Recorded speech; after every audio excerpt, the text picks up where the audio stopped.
I'm like watching this series of pictures and I see him like starting to hunch up. So I thought he was just going to like pee on his tarsals. And then the next picture, it's like red rocket.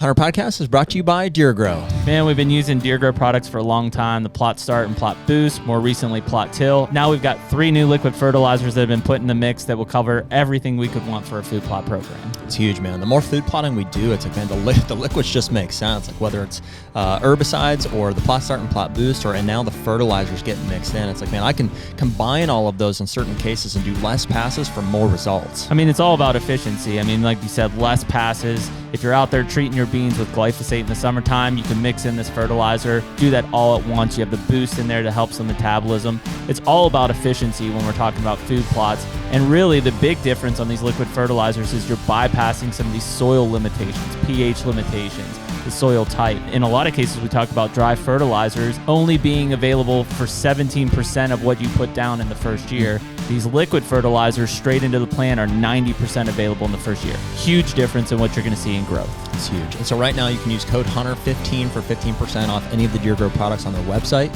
And as always, better food plots, bigger deer. And we're back. Ew. HUNTR Podcast, episode 211. As Nick continues to keep us in line.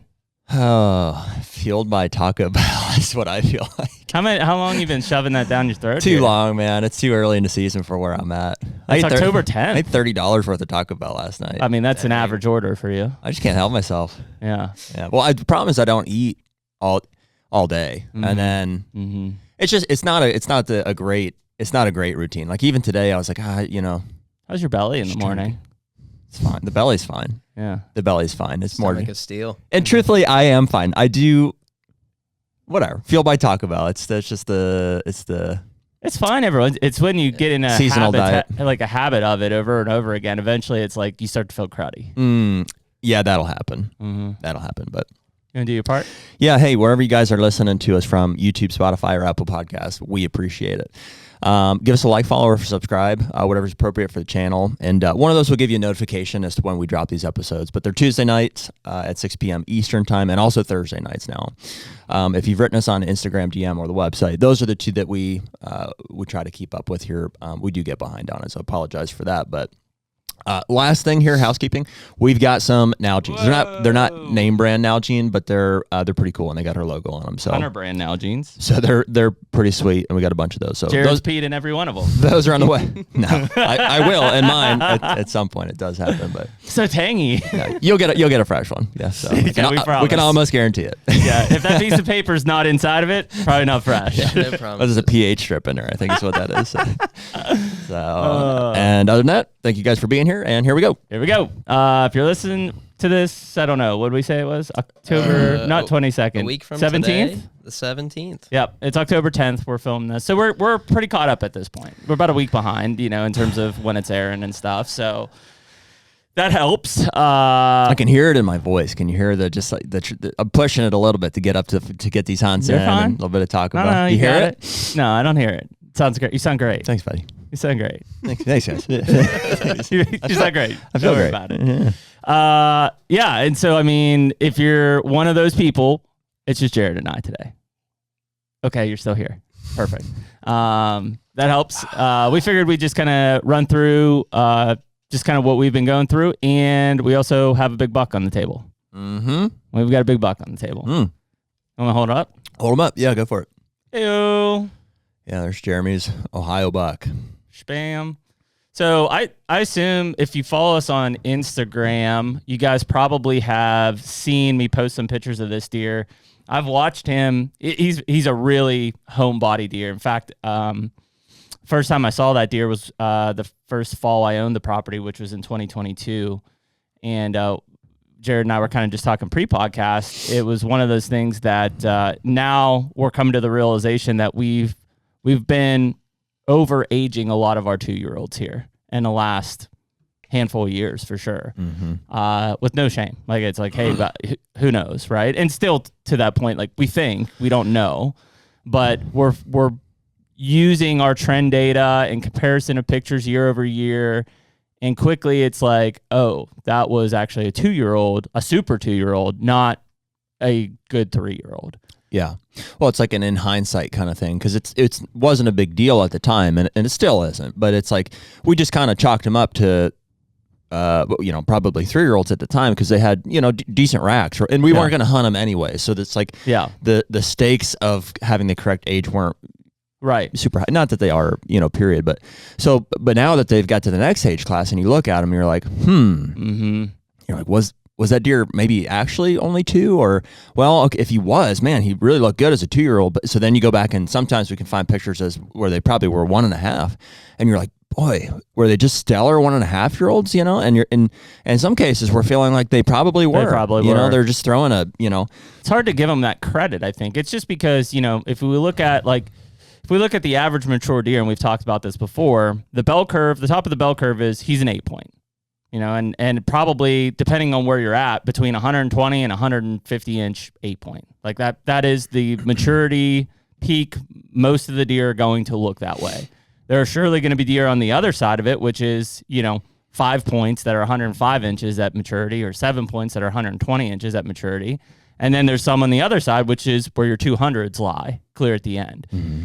But when you look at like a 1 and a 2-year-old especially, there's so much that affects these deer. We talked about it. I don't know if that was with Grant or with somebody else. We were talking about the birth rate or birth dates. The later that fawn is born, the harder it is for it to catch up in its first year of antler, or second even, to where, It was Grant. Yeah, so we're talking about the buck to doe ratio and why that can affect antler size, like in the long term. So it's a huge piece of it, because clearly if that fawn is born early and on time, it's got more time to grow. It puts more resources to the body, and oftentimes, as long as the genetics are there, it can express really good antler potential at 1, and that's where we see these 8 and even 10-point 1-year-olds. Well, here we can do this. I have pictures of this deer we've been talking about. Mm-hmm. I'll have Nick put it on the video here, just overlay it as we're talking. Okay. I guess I'm still torn, because like, boy, if he is a 2-year-old, it's like I don't. It's probably 140. He's one of the best ones I've ever seen. Right? We think of 140. Yeah. He's got to be all over 140. And I mean, when you first sent it to me, especially the most recent ones, because these deer are starting to put on some, muscle here from the testosterone increase, right? He's fairly thick in the chest and in the neck, which as soon as you sent it to me, I'm like, yeah, dude, that's a 3-year-old. Like, just, it's leaning that way. Because he looks awesome. He looks awesome. Yeah. Bigger antlers, kind of little beefier. Well, because in your mind, you try to categorize it or box him into something. You're like, well, he's not 4, because we have the pictures from last year, so he's definitely not older than that. But the question is, was he 1 or was he 2? And and that's probably where the answer lies, because right now he's almost too impressive to admit that he's a 2, in my opinion. Yeah. I mean, they are out there though. I mean, if I do look back, and it's just hard to admit or to realize what a 2-year-old can do. They can really throw a set of horns sometimes. Well, we've talked about it before. I think a lot of times when guys say, you think this is 2 or 3, they're trying to justify a 3-year-old. Yeah. You know what I mean? They're not wanting you to say this is a 2-year-old. They're trying to justify, like, hey, is this a 2 or 3-year-old? Please tell me it's a 3-year-old, because like in many cases that's a deer that a lot of people are going to hunt. This deer, I bought that farm in January of 22. So I think I might have shed hunted it a little bit and stuff, but it was a lot of big open hardwoods. It wasn't holding a lot of deer. But in the fall of 22, I got this deer as a mainframe 8-point. And he was wide. He was probably 17 or 18 inches wide, still fairly short tines, but he had decent brows. He was probably ballpark 118 to 122 inch type deer. And at least from the other deer that I had seen on that property, most of those kind of caliber deer were 3, right? Like the 2-year-olds were 80 to 100 inches or 110 inches type deer. So I classified this deer as a 3-year-old that year.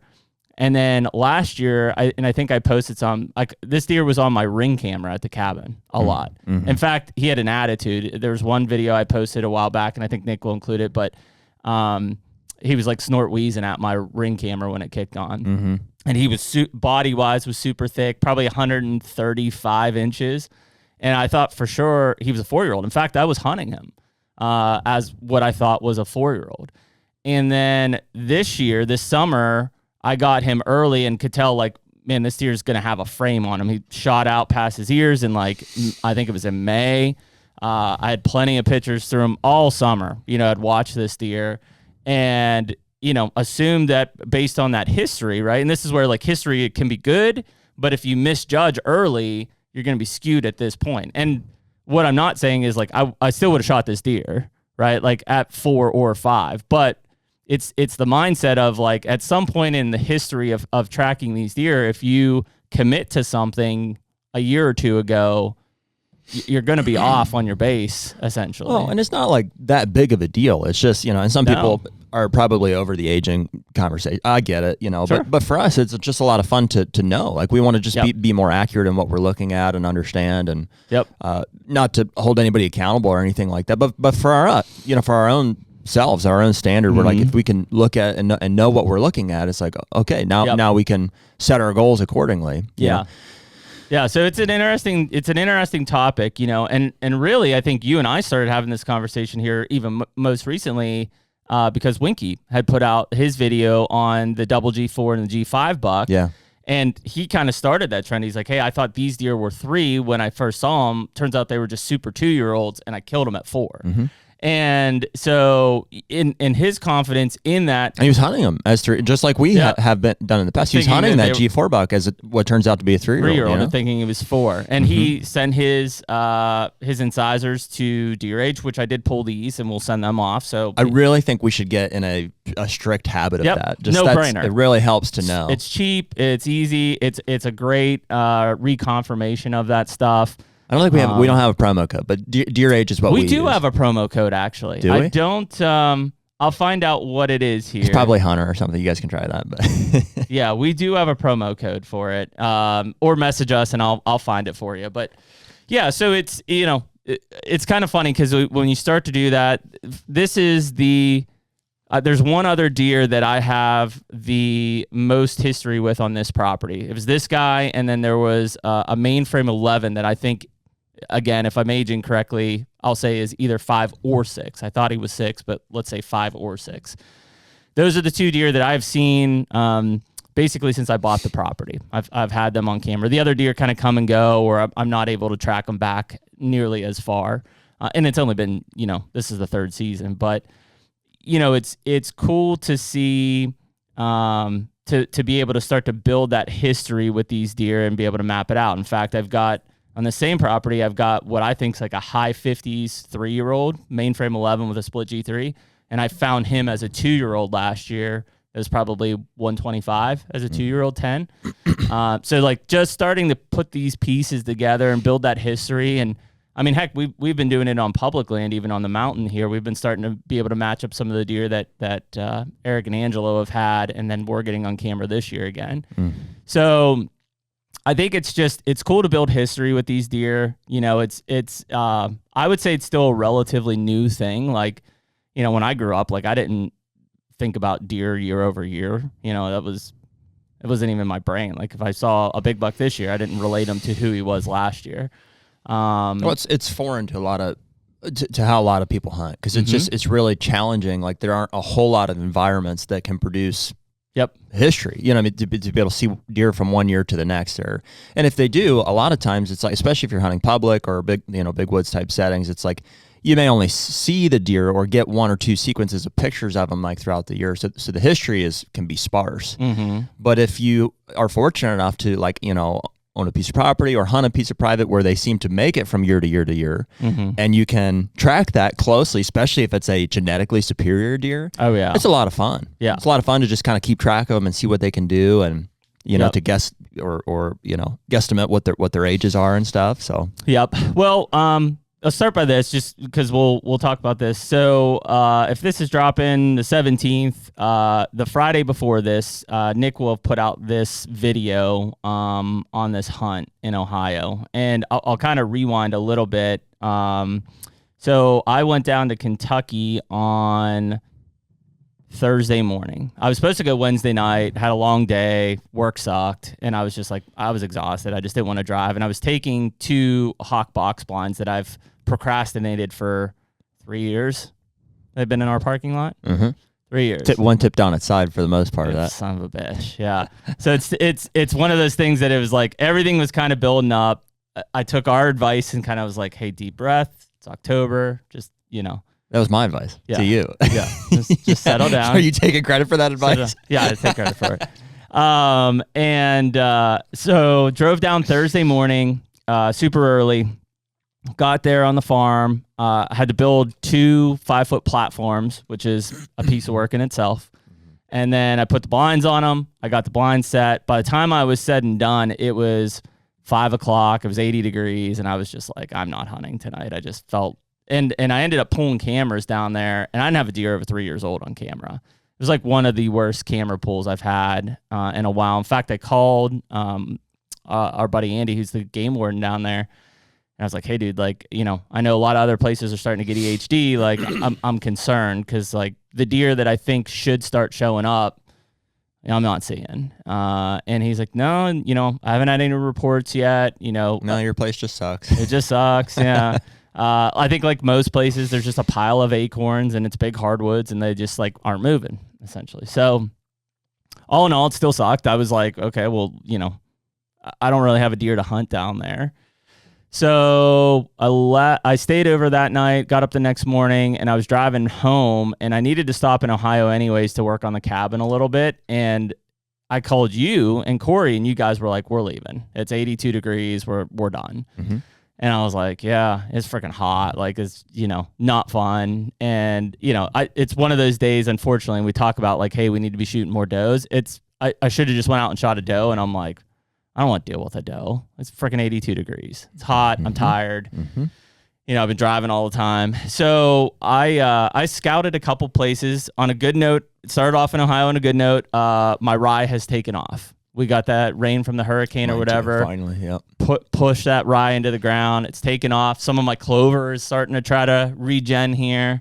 Like those things start to like bring you a little bit of quick snapshot, dude. This rain here that we've gotten here recently is all of the food is exploded. It's looking good. Oh, I mean, finally. Yeah. So it brings you out of that little bit of a funk because you're like, okay, that's good. Got food anyways. Yeah. Seen a bunch of sign. I pulled a couple cards. Had some good deer on it. Neither of the deer that I was looking for, which was this guy and this 11 point. And so I have a big bottom that basically was failed beans that I put brassicas and rye in. And it was coming up pretty good. So I think it was about 5 o'clock. I got showered up at the cabin, started going out. Of course, just like anything, I bumped like a doe and a fawn out of the first food plot, 2 does and a 1-year-old out of the second food plot. And my access is super clean. I didn't think they'd be out that early. So why did you decide to go to this spot? So I think it was the end of September, or the last week of September, I had pulled an SD card.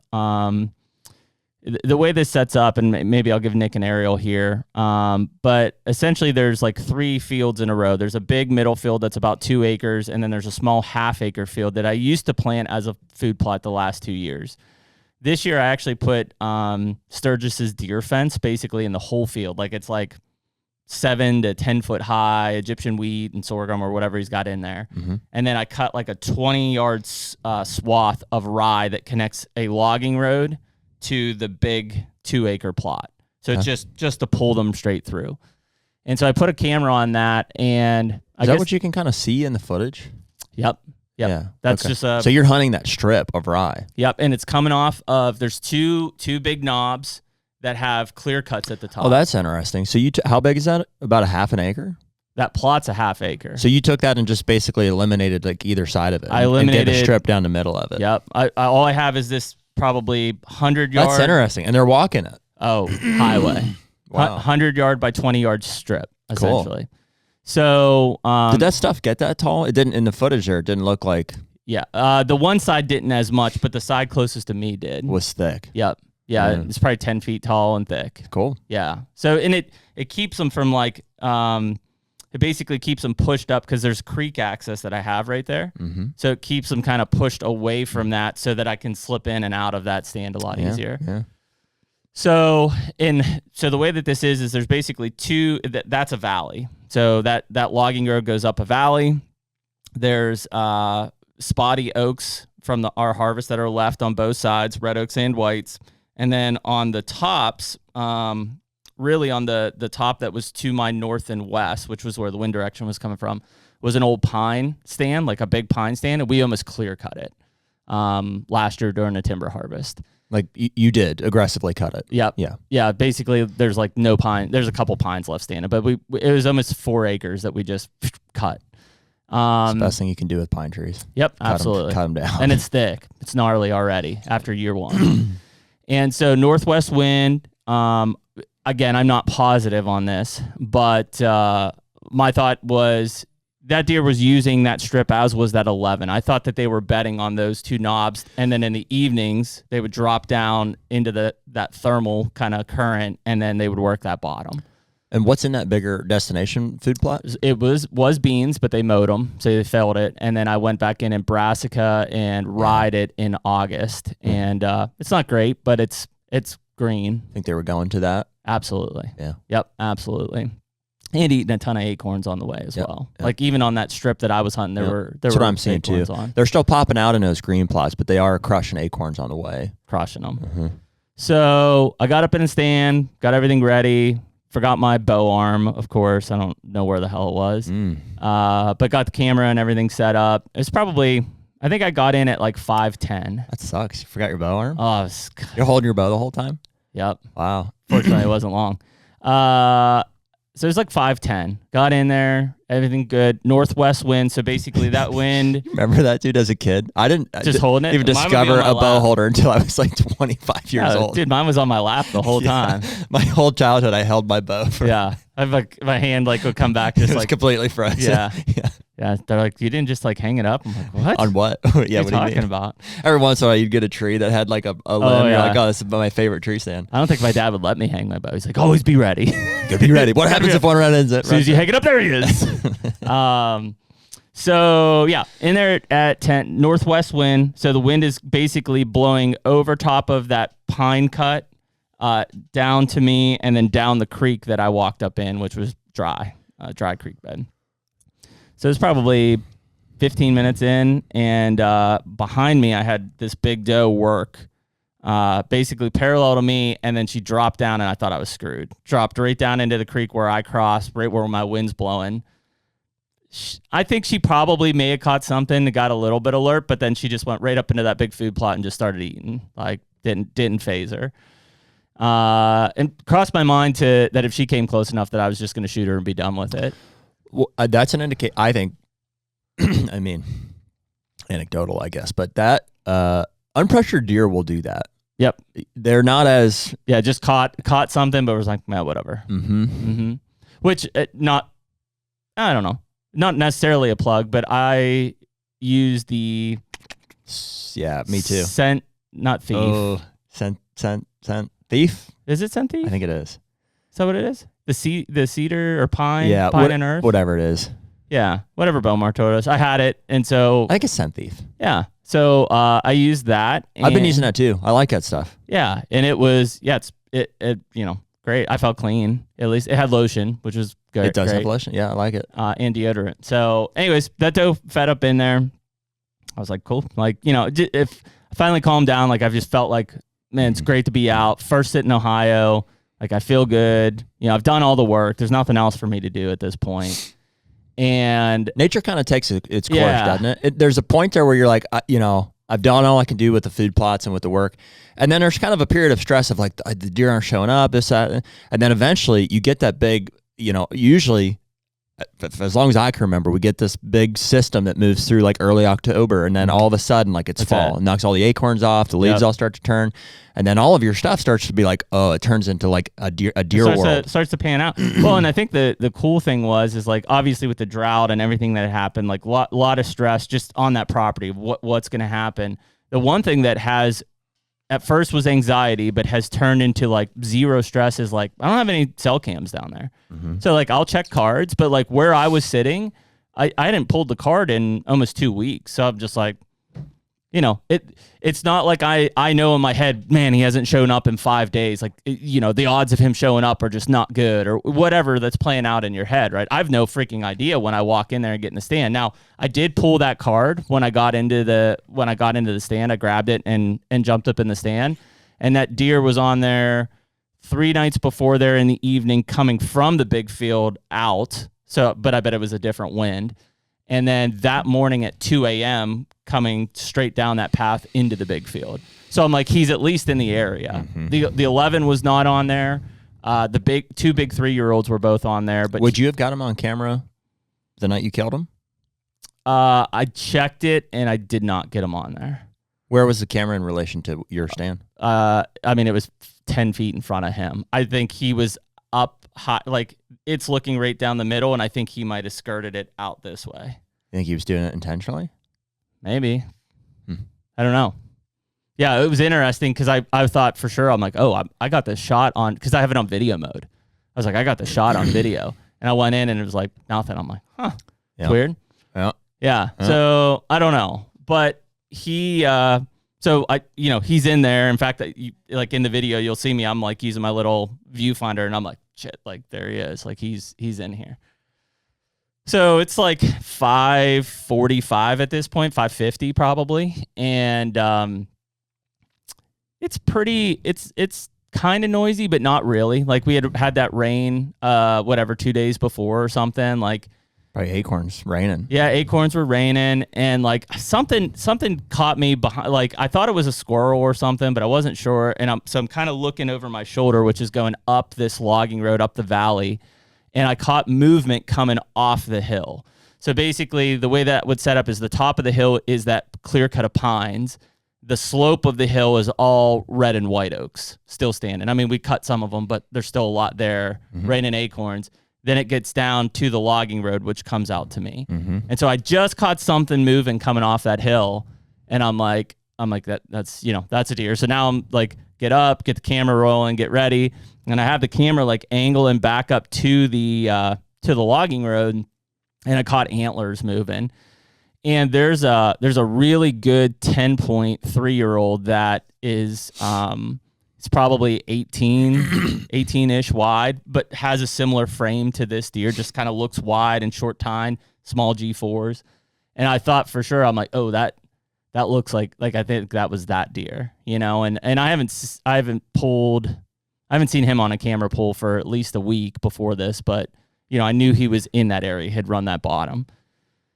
And so I'm kind of watching, and I've got my that razor arm in my phone, and so I'm looking, I'm like back and forth, and I catch movement in the phone, and I'm like, oh no shit, that's this deer, and I think it was the brows that gave him away. Like I saw tall brows coming, and I'm like, holy cow. And so he kind of, and if you watch this video, you've already seen it, but he kind of steps into that opening, and now he's looking at this half-acre field, right, which I've got to cut right down the middle that pulls him right past me.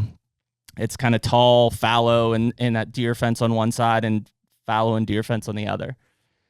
And that son of a bitch cuts right into like the high grass. And it was like, not like a heart sinking moment, but almost like a, what the hell are you doing? Like it just, at least from, and again, this is, looking at a handful of pictures of what these deer are doing. Like they're using that rye cut like perfectly. And the way the wind's coming and the thermals would be like, it almost didn't make sense. It does later in the story, but he kind of cuts in and he starts just kind of working his way through that. And I'm like, all right, like, there's no way I can get a shot. He's not that far. He's 60 yards, 55, 60 yards.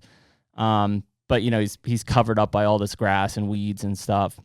And I thought he was going to end up angling. There's actually an open gate up further. So there's a gap where I'm at, and then there's another gap up further. Or shut that gate. Yeah, I have, and I guess I don't know if the wind blows it open or a deer knocks it open, but so I'm like, shit, he's gonna go for that open gate, and like just when I said that, I see like his antlers just kind of turn in the weeds and start coming like right to me. In fact, I think in the video you see me like like go straight to the shot spot. Yeah, and so I get a shot spot and I'm watching him and he's coming. And at that point, like I think I go back and film him and then I come back. I realize like he's going to come through this gap. Like my wind is flawless. The only problem is I don't have great cover. So like I have the tree here. It's funny how you realize that when your shooter box at 40 yards. Yeah, it was not good. You're like, hey, I feel kind of exposed. I feel kind of exposed because I'm only I bet I'm 12 feet up maybe. And I have the tree here to my left. So like when he's coming in, he can't really see me. But as he gets closer to being out in front of me, like it's open. Yep. And so it's too late at that point. Yeah. And again, in theory, if he comes from the big plot out, like he goes through a hedgerow essentially. And I mean, I'm already drawn and waiting for him to pop out. So as he's coming in, this is all the stuff that, you know, as a bow hunter, you're processing. You're like, oh shit, like now I don't have this cover. Like when do I draw? Like there's, you know, at one point he does do one of these. And I was like, you know, I'm like, did he see me? He's not sure. And he never paid attention. He just kind of glanced up and then just kind of kept going. And he stops once.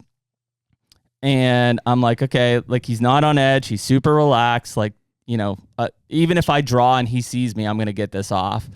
I let him take a couple more steps, and then I draw pretty quickly just because I'm like, I'm going to get on him. I'm not a slow draw. Like, I don't want to get stuck halfway. If I'm committing, I'm going in full draw, and I'm going to put it on him. So I draw quickly, and he doesn't see me. Like, he doesn't even pay attention. How quickly? Like, got her back. Wow, that quickly. That's amazing. Yeah, pretty fast. That's why I throw 70s. Like that. Yep. Yeah, and you can hear it in the video. You can hear the arrow. I hear your arrow like clank around a little bit. Yeah. And so I get back fast, and like I'm not anchored or anything, but I'm at least back at that point. Shot from the hip. He didn't even look. He didn't look up. He didn't look in my direction. He was focused straight out to the big field. Yep. You know, just kind of playing that wind's coming across his face. He thinks he's safe. Yeah. And I get settled at that point, and he's 22 yards probably.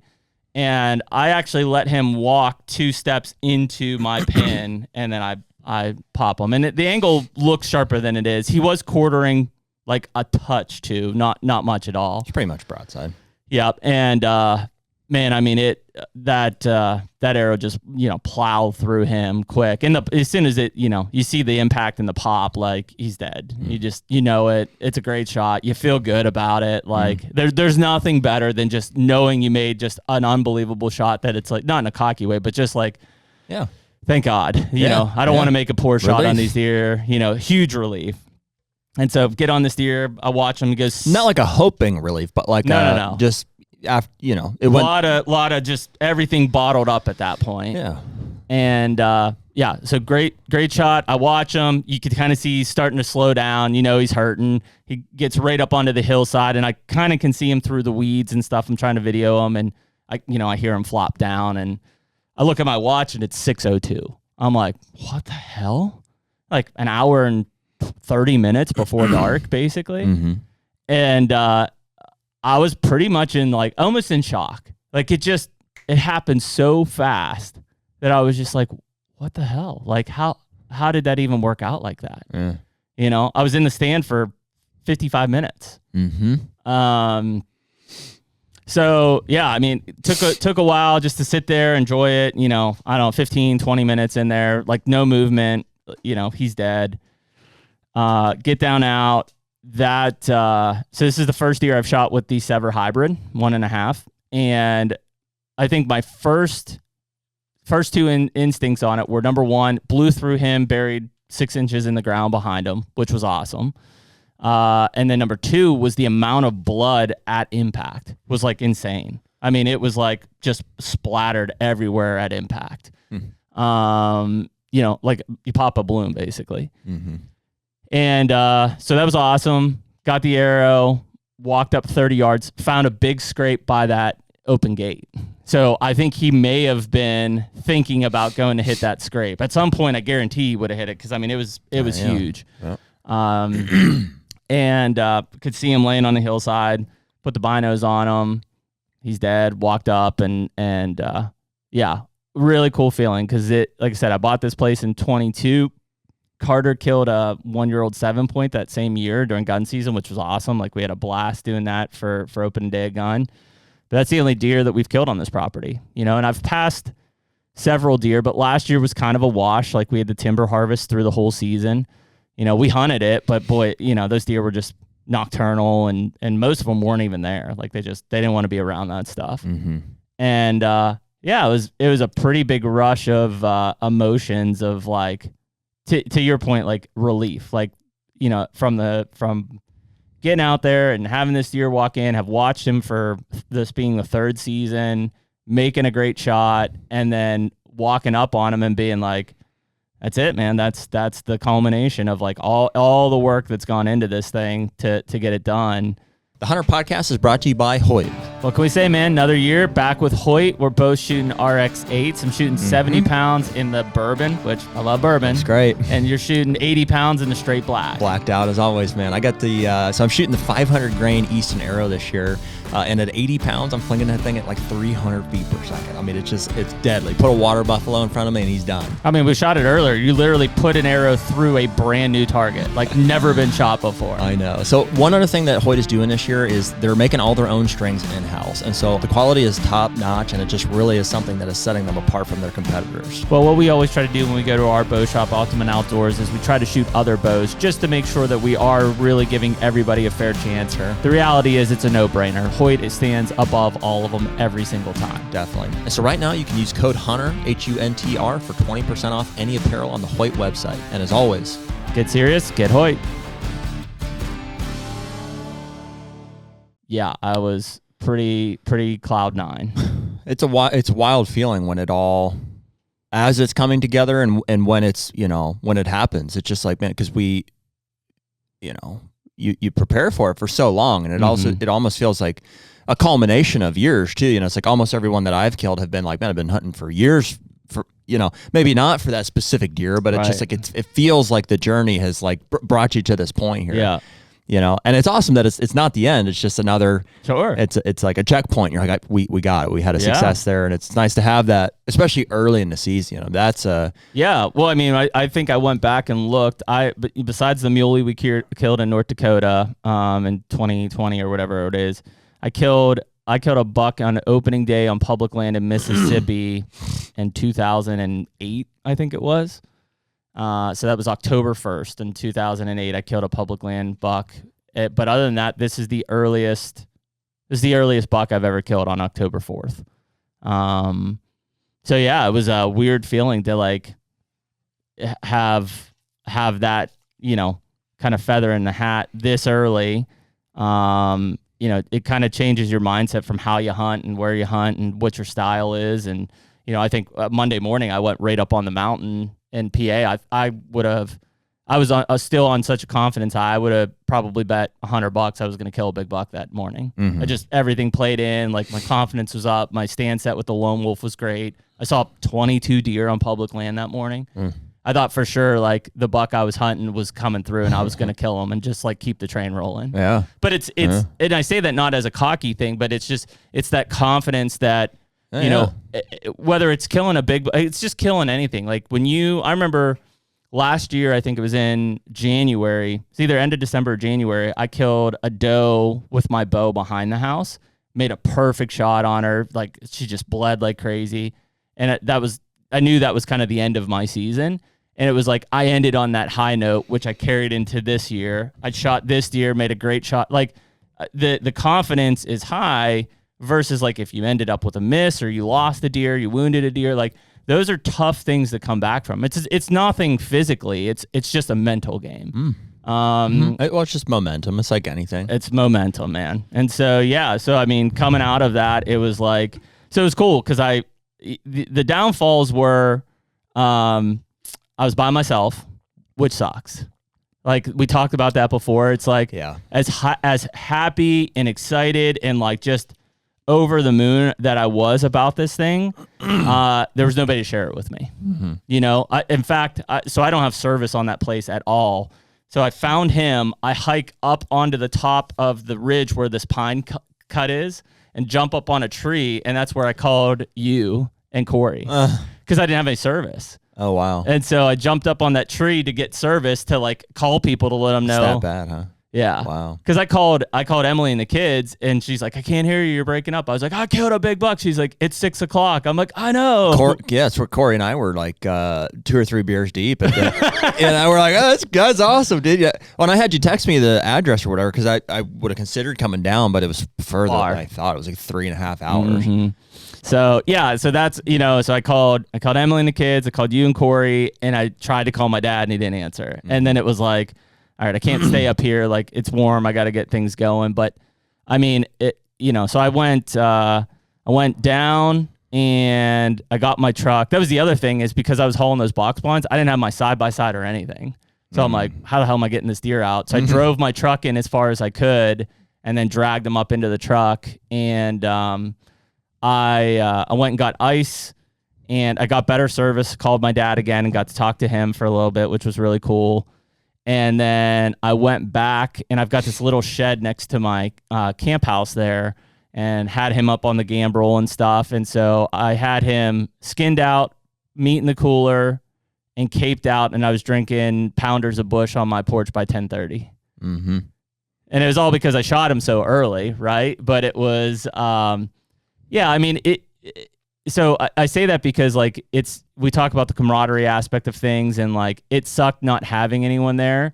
At the same time, because I didn't have cell phone service and stuff, I had like some 90s country cranking. I'm in there just skinning, drinking pounders of Busch Light. And like, there was no other distractions around. Like, it was just me and this deer and the successful hunt at my Ohio farm. And it had its own kind of cool feeling, because it was like, all the work that's been going into this thing for 2 years. It's like here it is. This is it. This is the reward that comes with that. And it can be that easy sometimes too.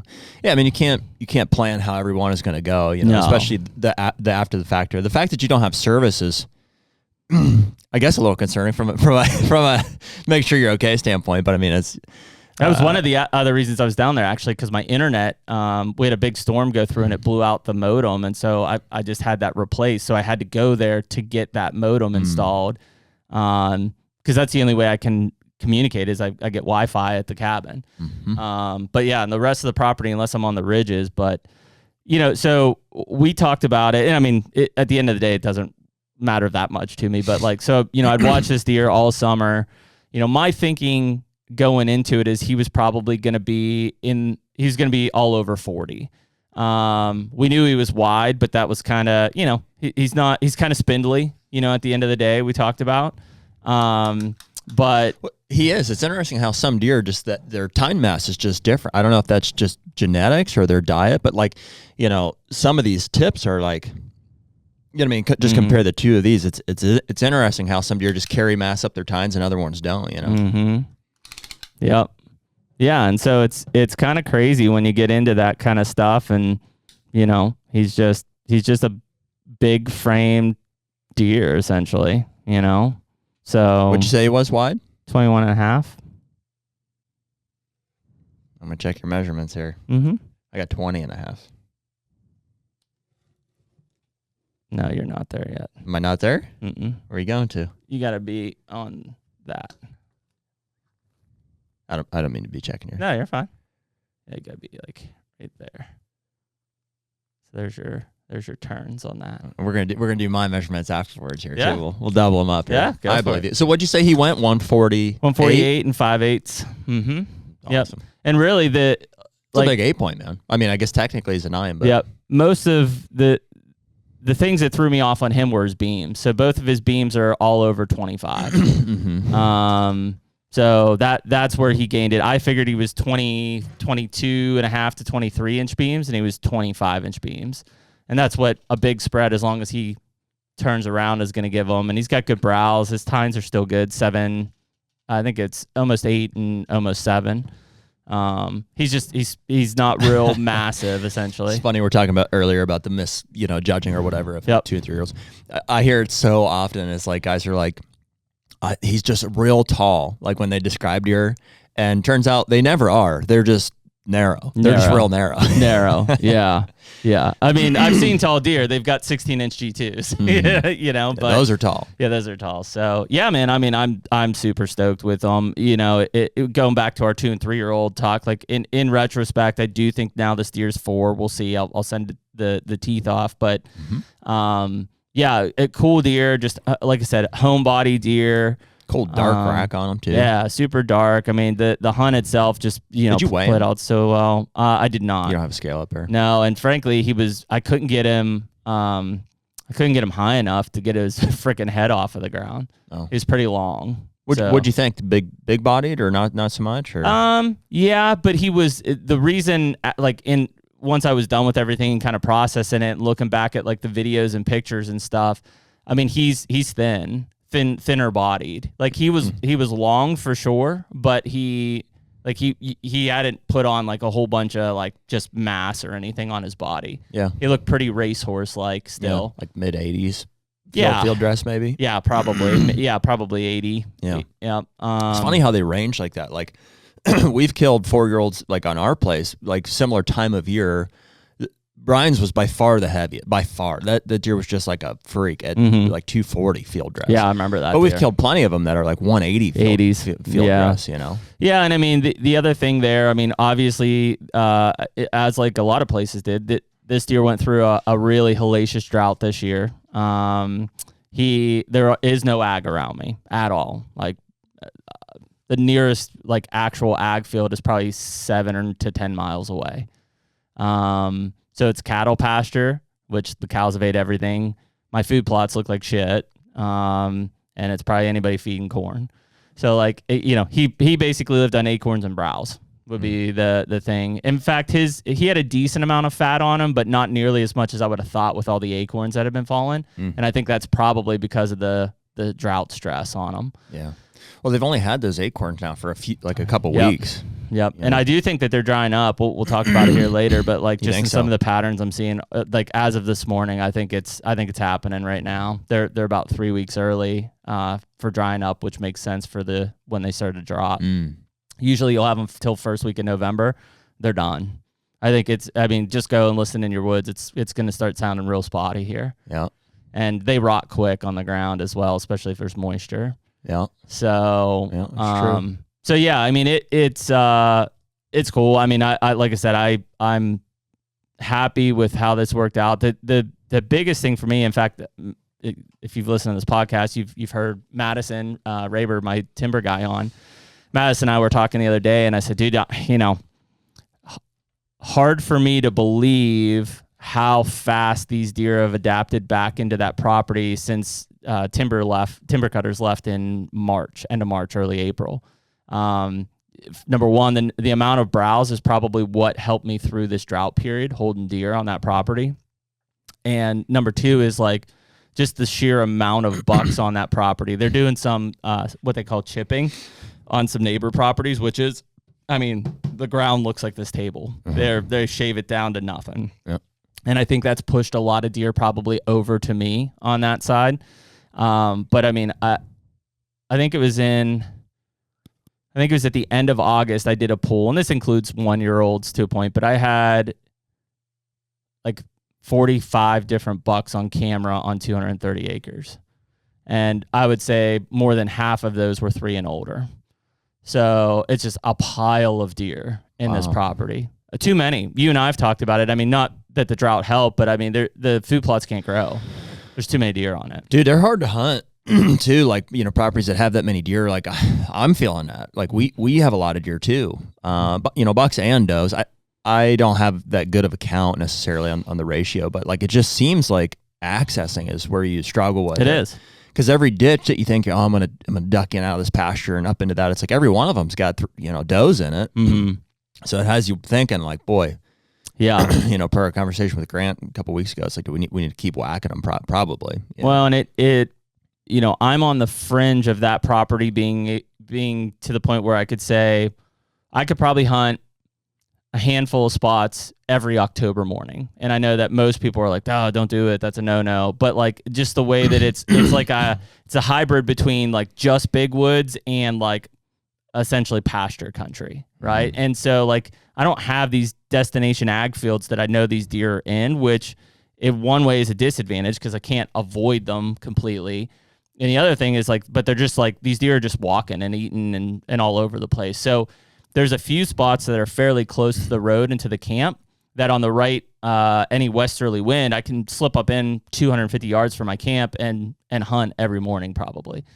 So that's nice to be able to probably put some does down or get the kids on some bucks early and be able to put some pressure on it. But a lot of the spots where I think these deer are bedded and working to some of my far food plots, there's no way I can get in there in the morning. And even in the evening, it's like I'm establishing these logging roads as my quote unquote blue paint, right? Because like I need to get back to those areas, and there's no other way to do it besides use these old logging roads. Mm-hmm. And they are close to the perimeter of the property, which helps, but still, I mean, they just timbered 230 acres. Like bedding is everywhere.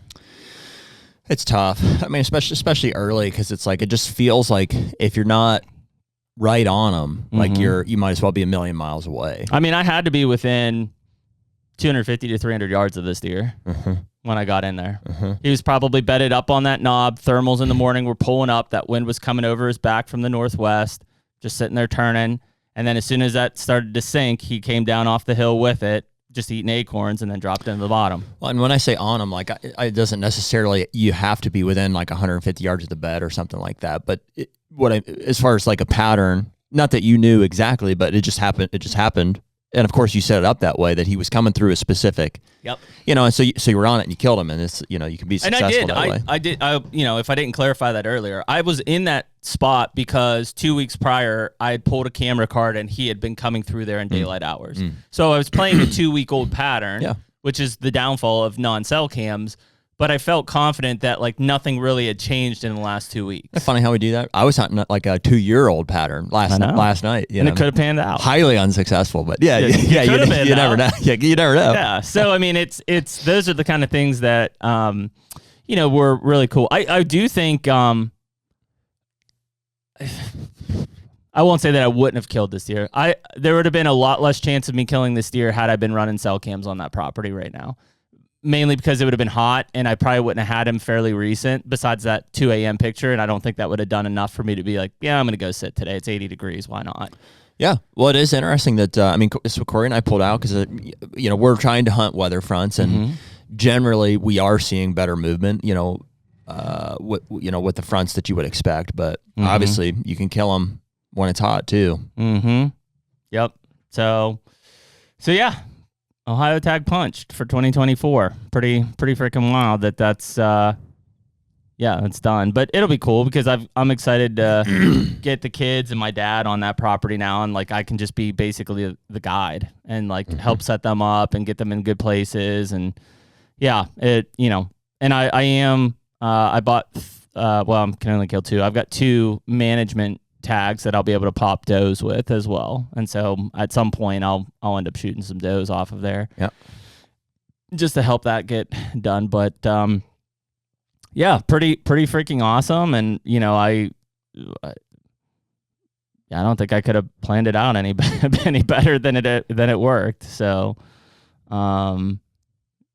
pretty cool. Very cool, man. Nothing else to say. That's all it is. It's pretty cool. Catalog it and. We'll get them up to Travs and on to the next one. Yep. The HUNTR Podcast is brought to you by Lone Wolf Custom Gear. Man, Jared, we are tree stand fanatics, and I think the one thing that we have learned over all these years is to kill big bucks, we got to be mobile. We've been hunting out of Lone Wolves for many years, the original Lone Wolf, and then obviously with the custom gear stuff, we were using the 0.5 and the 0.75. Yeah. And the one thing that we talked about is like, what if there were no cables? Here we are. I really just don't know how you can beat it, frankly. But, a lot of that came, too, from a relationship that we've built with the DeQuistos. We've had both Cody and Andre on the podcast a few times. The passion for hunting, the outlook on the sport and stuff, I think is eye to eye with how we look at it. Everything that has gone into building this brand and to building these tree stands is something that we want to be a part of. This is the 40th anniversary of these guys creating tree stands that have been critical to how we hunt whitetail deer today. If you look over the past, you'll see Andre's designs being implemented across so many stands over the years. Such a cool thing, but really has changed the way that we all hunt whitetail deer from above now. Right now, you can use code HUNTR, HUNTR, to get 7% off anything on the entire website. Be the Lone Wolf. So, anyways, like we talked about it earlier, if you're listening to this, it's at least the October 17th. We just mentioned weather front. So, this is now going to be the second Sunday in a row that we've had a weather front. We had one last Sunday that was pretty significant into Monday, Tuesday, Wednesday. We're recording this on Thursday. And then we've got another big front coming in Sunday, Monday this upcoming week. And it's going to Tuesday, Wednesday look amazing for hunting. It's going to be 50s and 30s, I think, for weather conditions in our area. So, with that all said, I'll tie back into the acorn conversation we just had. I believe, and this isn't going to be in every place, but in a lot of the places that we're hunting, I believe that we're starting to see acorns rot and or dry up here at this point, meaning stop dropping. Yeah, we got a high of 52 on Tuesday. Yeah, it's going to be awesome. Going from like 70 to 50. Yep, it's a big one. Mm-hmm. Tuesday, Wednesday looks good. A little bit of precip as well, if I saw it correctly. On Sunday. Yep. Yeah, I've got like a 1/4 inch. Yep. So, I think that couple things there. I think number one, you're going to start to see some pattern change. In fact, as we're talking about this on Thursday the 10th, I had 3 new bucks show up on my place in Pennsylvania since midnight last night. One that's either 4 or 5, a 9-point that I knew from last year, a tall 8 that I probably would say is 3, and then like a 2-year-old 6-point. But like just like that, those deer start to show up. I believe that's probably because most of the acorns are either ate up or starting to rot out if they are still on the ground. And well, this cold fronts just get them feeling frisky. I mean, it's not like they're full rut by any means, but they are going to start to go and check those areas. Yep, they're going to start cruising. They're going to start laying out their territory and establishing hierarchy. The food's a big piece of that, though. So I think that you're going to start to see that. And why I say that is like if you're in these areas, which is most of the Midwest and Northeast, on Sunday and Monday, I would really use the next couple days to like try to get on a deer, because those days you should be hunting a deer, not trying to find a deer. That's a big, I think, piece of the puzzle to take advantage of those cold front days. Boy, I'm like in between. Like, wholeheartedly agree with you. I am obviously trying to figure out what to do Monday, Tuesday, Wednesday. I know what deer I want to hunt. But I would not say that I feel like I have a good pattern on them necessarily. Which may lead to some fairly aggressive, if you want to call it speed scouting, or what do you think on that? After last night, I mean, no, not speed scouting, but just of that situation. I don't think that the deer's where we thought he was going to be. I don't think he's in that south part bedding down there. Did I explain to you what I found?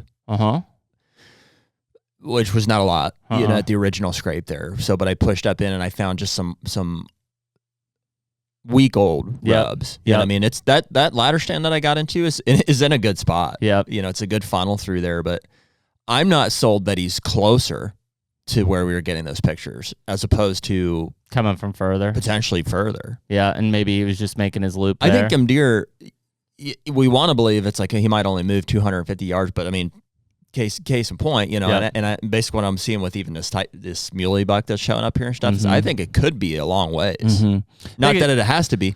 Then the problem becomes like, okay, in which direction? It's like is he coming from that woodlot or this woodlot? And yeah, I think that's the toughest part, because like where I'm at in the big woods and stuff, I mean, this deer aside, but like they've been long lining from bedding to food a mile since July. I've had them on camera almost a mile away and then end up in an alfalfa plot or something.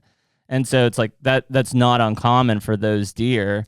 But in your area, it's like, why would they do that, right? Where they've got standing grain around them, they've got acorns and woodlot there. Like maybe it's just the movement under the cover of darkness to where they're starting to expand and explore, like you were saying.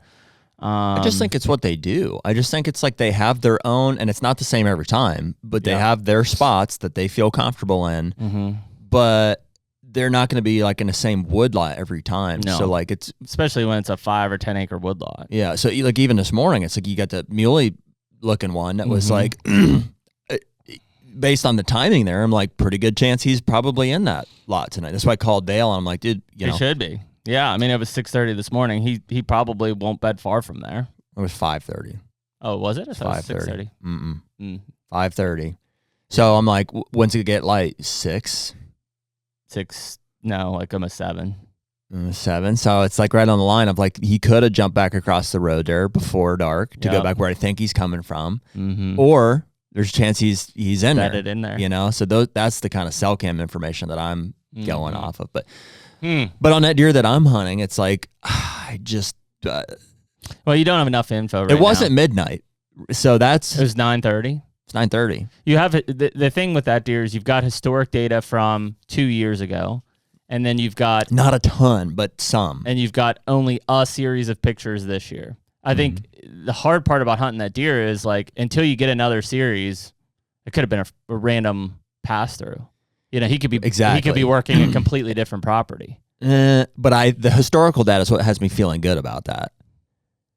2 years ago, right? Mm-hmm. You didn't have anything from him last year? I didn't have a camera in there. Yeah. He's in there. He's using it. Let's put it that way. Yeah. It's just how much. Yep. And where's his core at? Exactly. I don't think that's his core. I don't know. Doesn't seem like it. I would have thought you would have found more sign. Well, I mean, there was sign. Yeah. I mean, that's why I hung the camera there, right? I mean, it's just that gas line there, but so what do you think from this point? Because I'm kind of in need of a plan here. Mm-hmm. I mean, I think you've got to get another series of pictures on that deer if you're going to keep hunting them, at least in the interim. Well, I can't force that to happen, though. I know, and I think you'd be essentially hunting a ghost before then. You wouldn't even hunt them. Mm-mm. Really? Mm-mm. Not until I got one more series of pictures of them. But I only have one camera in there. It's just, that's like saying... Don't you have two now? Just the one. You didn't move one to a gas line, or you did? I just have the one where I got a picture of him the other day. Yeah, I mean... And I have other spots that I could back it up and check. That's where my head's kind of at. Other spots you think he could be? Yeah. Yeah. Like, so from where I was at last night, I would consider just like going and checking some of those areas that we thought he was bedding. Like, just pushing closer. Getting on fresh sign is what I'm after. Fresh sign's where they're at. Oh, absolutely. For right now. You know what I mean? It's like if I can back that up to one of those other spots, and if I can find some, especially big fresh scrape or some. Well, that's it. I was going to say, like, Monday, Tuesday, Wednesday next week is be on a scrape. End of story. I might not hunt until Tuesday, but I might even go up Monday and just midday scout it. Just go and try to scout some of those other areas. Yeah, I mean, that's the hardest part, I think, with that deer right now is like there are, some historicals helps, but I don't know if one series of pictures is enough to like, this is the only mid-October cold front you're getting now. Like it'll be in the early 20s before the next one hits. In the same breath, it wouldn't surprise me at all if he daylighted on that scrape where the camera's at. No, I mean, especially with that bedding on the other side, that thick stuff on the other hillside, if the wind even switches, doesn't matter. I just feel like you got to get him on something one more time to like just be like, okay, it'd make me feel better for sure. He's in here enough. I mean, just think about the number of deer we get one series of pictures with, and we're just like, you never see him again in there. Well, and that's the problem with, he was in there more than because like when they come in on these cell cameras, it's like I take a screenshot and then there it is. It just lives there. There's a good chance that 2 years ago I got other pictures of him in there and I just didn't screenshot it because I did it for inventory purposes. It's not like I do it every time they're in there. Yep. So he very well was in there more. For sure more than that one time. I can recall that. I don't know exactly how many times or what, but yeah. I mean, it's a tough, because this is a front of fronts, right? This is one of those fronts that if you have a deer that is frequenting a scrape at night, he's gonna hit this in daylight on Monday, Tuesday, or Wednesday. Most likely, yeah. Most likely. Well, the thing about scrapes, though, dude, is like I don't know how many they hit in the course of a night, but like I bet it's a bunch. I bet it's a ton. Yeah. I bet it's a lot. Like right now, it would not surprise me if bucks are hitting 15 or 30 different scrapes in a night. That where I moved that camera to yesterday, that was one of 5 on that field edge, and he probably hit every one of them. Yeah, probably. Yeah, especially when they're tight like that. Yeah, I mean, fresh sign is the best way that you're going to kill that deer. Because what's the alternative? I don't think I can't not hunt the deer, right? No. I guess there's some others that I would shoot, but I'm well, that's it. It's giving like, space for Dad and is there Dale others that you too. would shoot, and or is there are there other areas that he could be coming from that you're not monitoring yet? There's other areas that he could be coming from that I'm not monitoring yet, for sure. Which would be, if that becomes the deer. I've only done just a slight exploration on that. Yeah. I went in, I ran a big circle, found what I found, threw a camera up. 4 days later, got him at 9:30. Got him on camera. So I'm like, okay. So, and there's a lot of, contiguous woods there. Yeah. My gut would be at first to try to go south. Mm-hmm. It would make sense. Closer to those pines. Where he came from. That one night. And that's the only problem there. Is like, boy, I'd love to have him 2 or 3 nights, even if it was at 9:30. Just be like, okay, cool. There's some consistency from that direction. Yeah. Mm-hmm. Yep. Yeah, I mean, I think you got to find fresh sign on that deer for sure. It's cool to be in that neck of the woods though, just because it's different from what I'm used to hunting. Mm-hmm. It's just there's a lot of pasture fingers and like crossings. Yep, rolling hills, little knobs and stuff in there. Yeah, so I'm having fun with it, trying to figure it out. Mm-hmm. Yeah, I mean, he'll come through that where I hunted last night. He'll come through there at some point in daylight. There's no doubt. I wouldn't be surprised if it's tonight.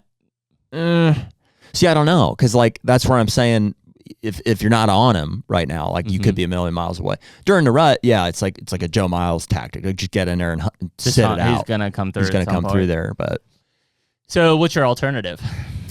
I could go hunt that flyer buck, Mm-hmm. Or I could go and try to hunt that muley buck. Mm-hmm. Those are probably the 3 that I have somewhat recent information on that I would kill. I probably would have killed that GR8 buck that I saw the other night. Yeah, the one that popped into the plot. Yeah, but am I gonna intentionally hunt him over some of these other deer? Probably not. Mm-hmm. Yeah, I mean, I could go shoot that 2-year-old off the water hole. Stud. He's there every single night. Yeah, let's just pull his teeth and see what he actually does. Yeah, I mean, the hardest part, and I'm sure people listening to this are like, oh, man, you guys are just overanalyzing it. The thing is you only get so many perfect weather fronts in the season, not just in October, like in the hunting season. Yeah, we're just trying to maximize it. And like, I think what people have a tough time understanding is like what deer did on the last cold front versus what they're about to do on this one in mid-October versus what they're going to do on the one that we're supposed to get around the 21st or 22nd.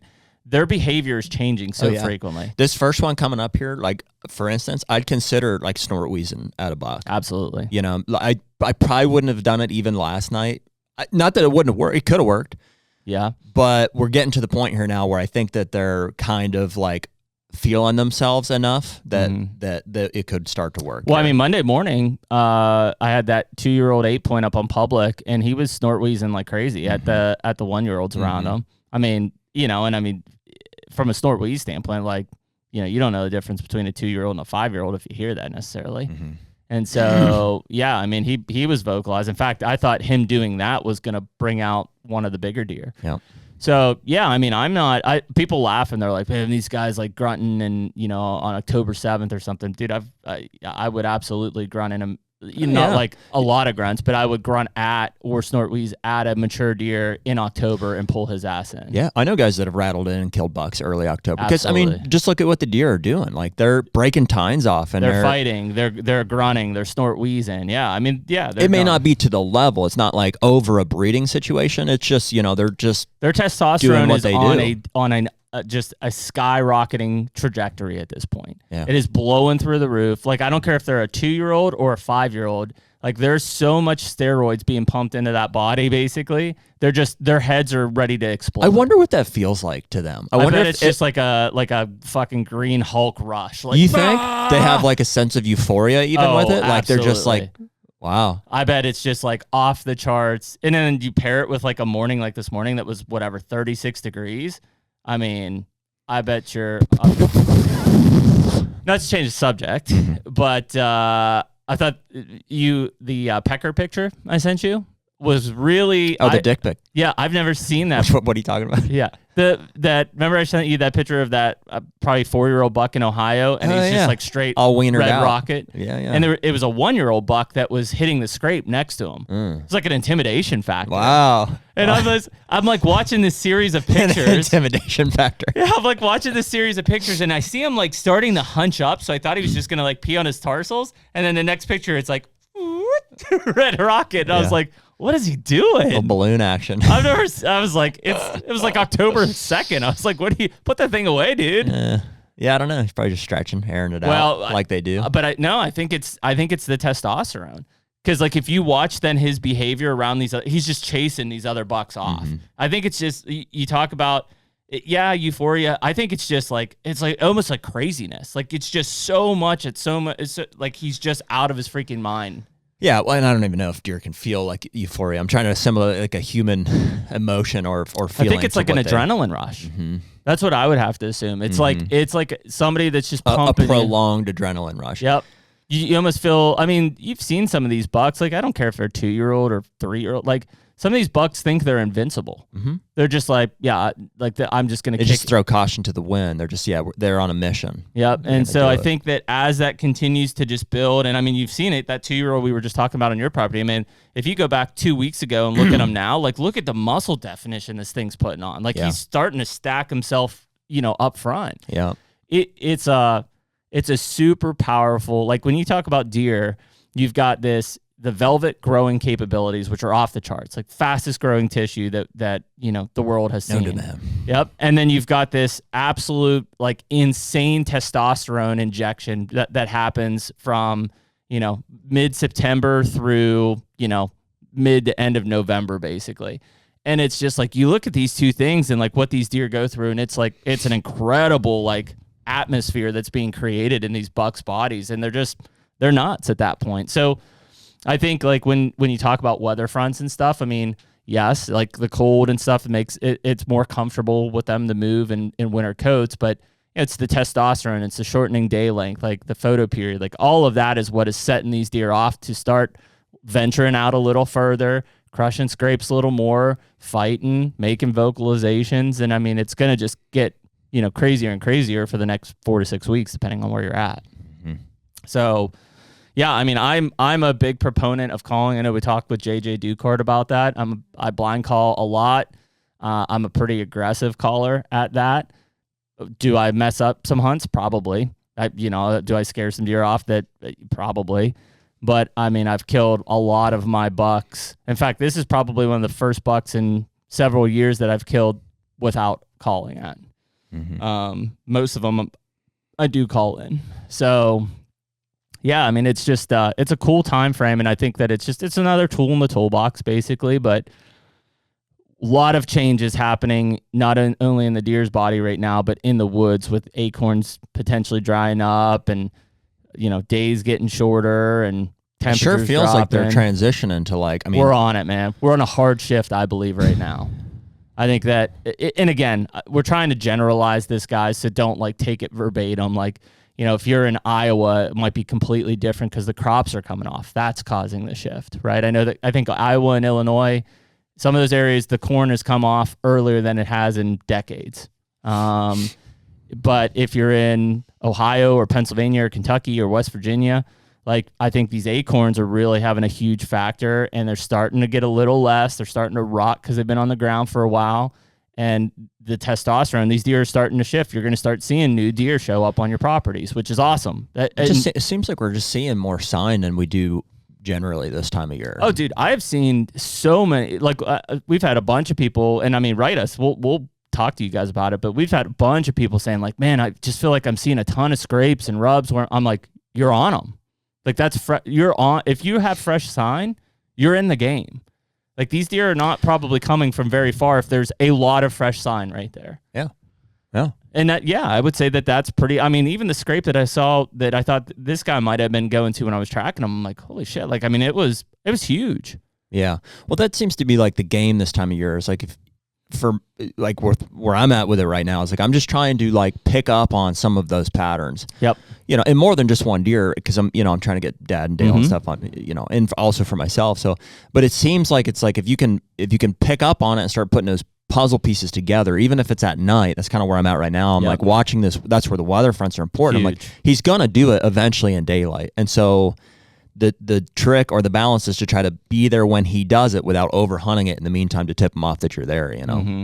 Yeah, I mean, I really, so Angelo and Eric and I have kind of been doing this like mountain hunt. In fact, I'll show you some pictures. Like those guys have some really big deer. HUNTR Podcast is brought to you by Pure Wildlife Blends. Yeah, buddy. We're doing a lot of food plots this year. It seems like the planning, the preparation, like the coordinating for getting everything, in the ground, is like it just never ends. Yeah, and I just got off an 18-hour bender where I'm on multiple farms getting everything ready. But this year, fortunately, we've got Pure Wildlife Blends, which is Jeff Sturgis. Who better to partner with for our food plot program than a guy who's got 30 years of experience, been on thousands of farms. I mean, the guy lives and breathes food plots.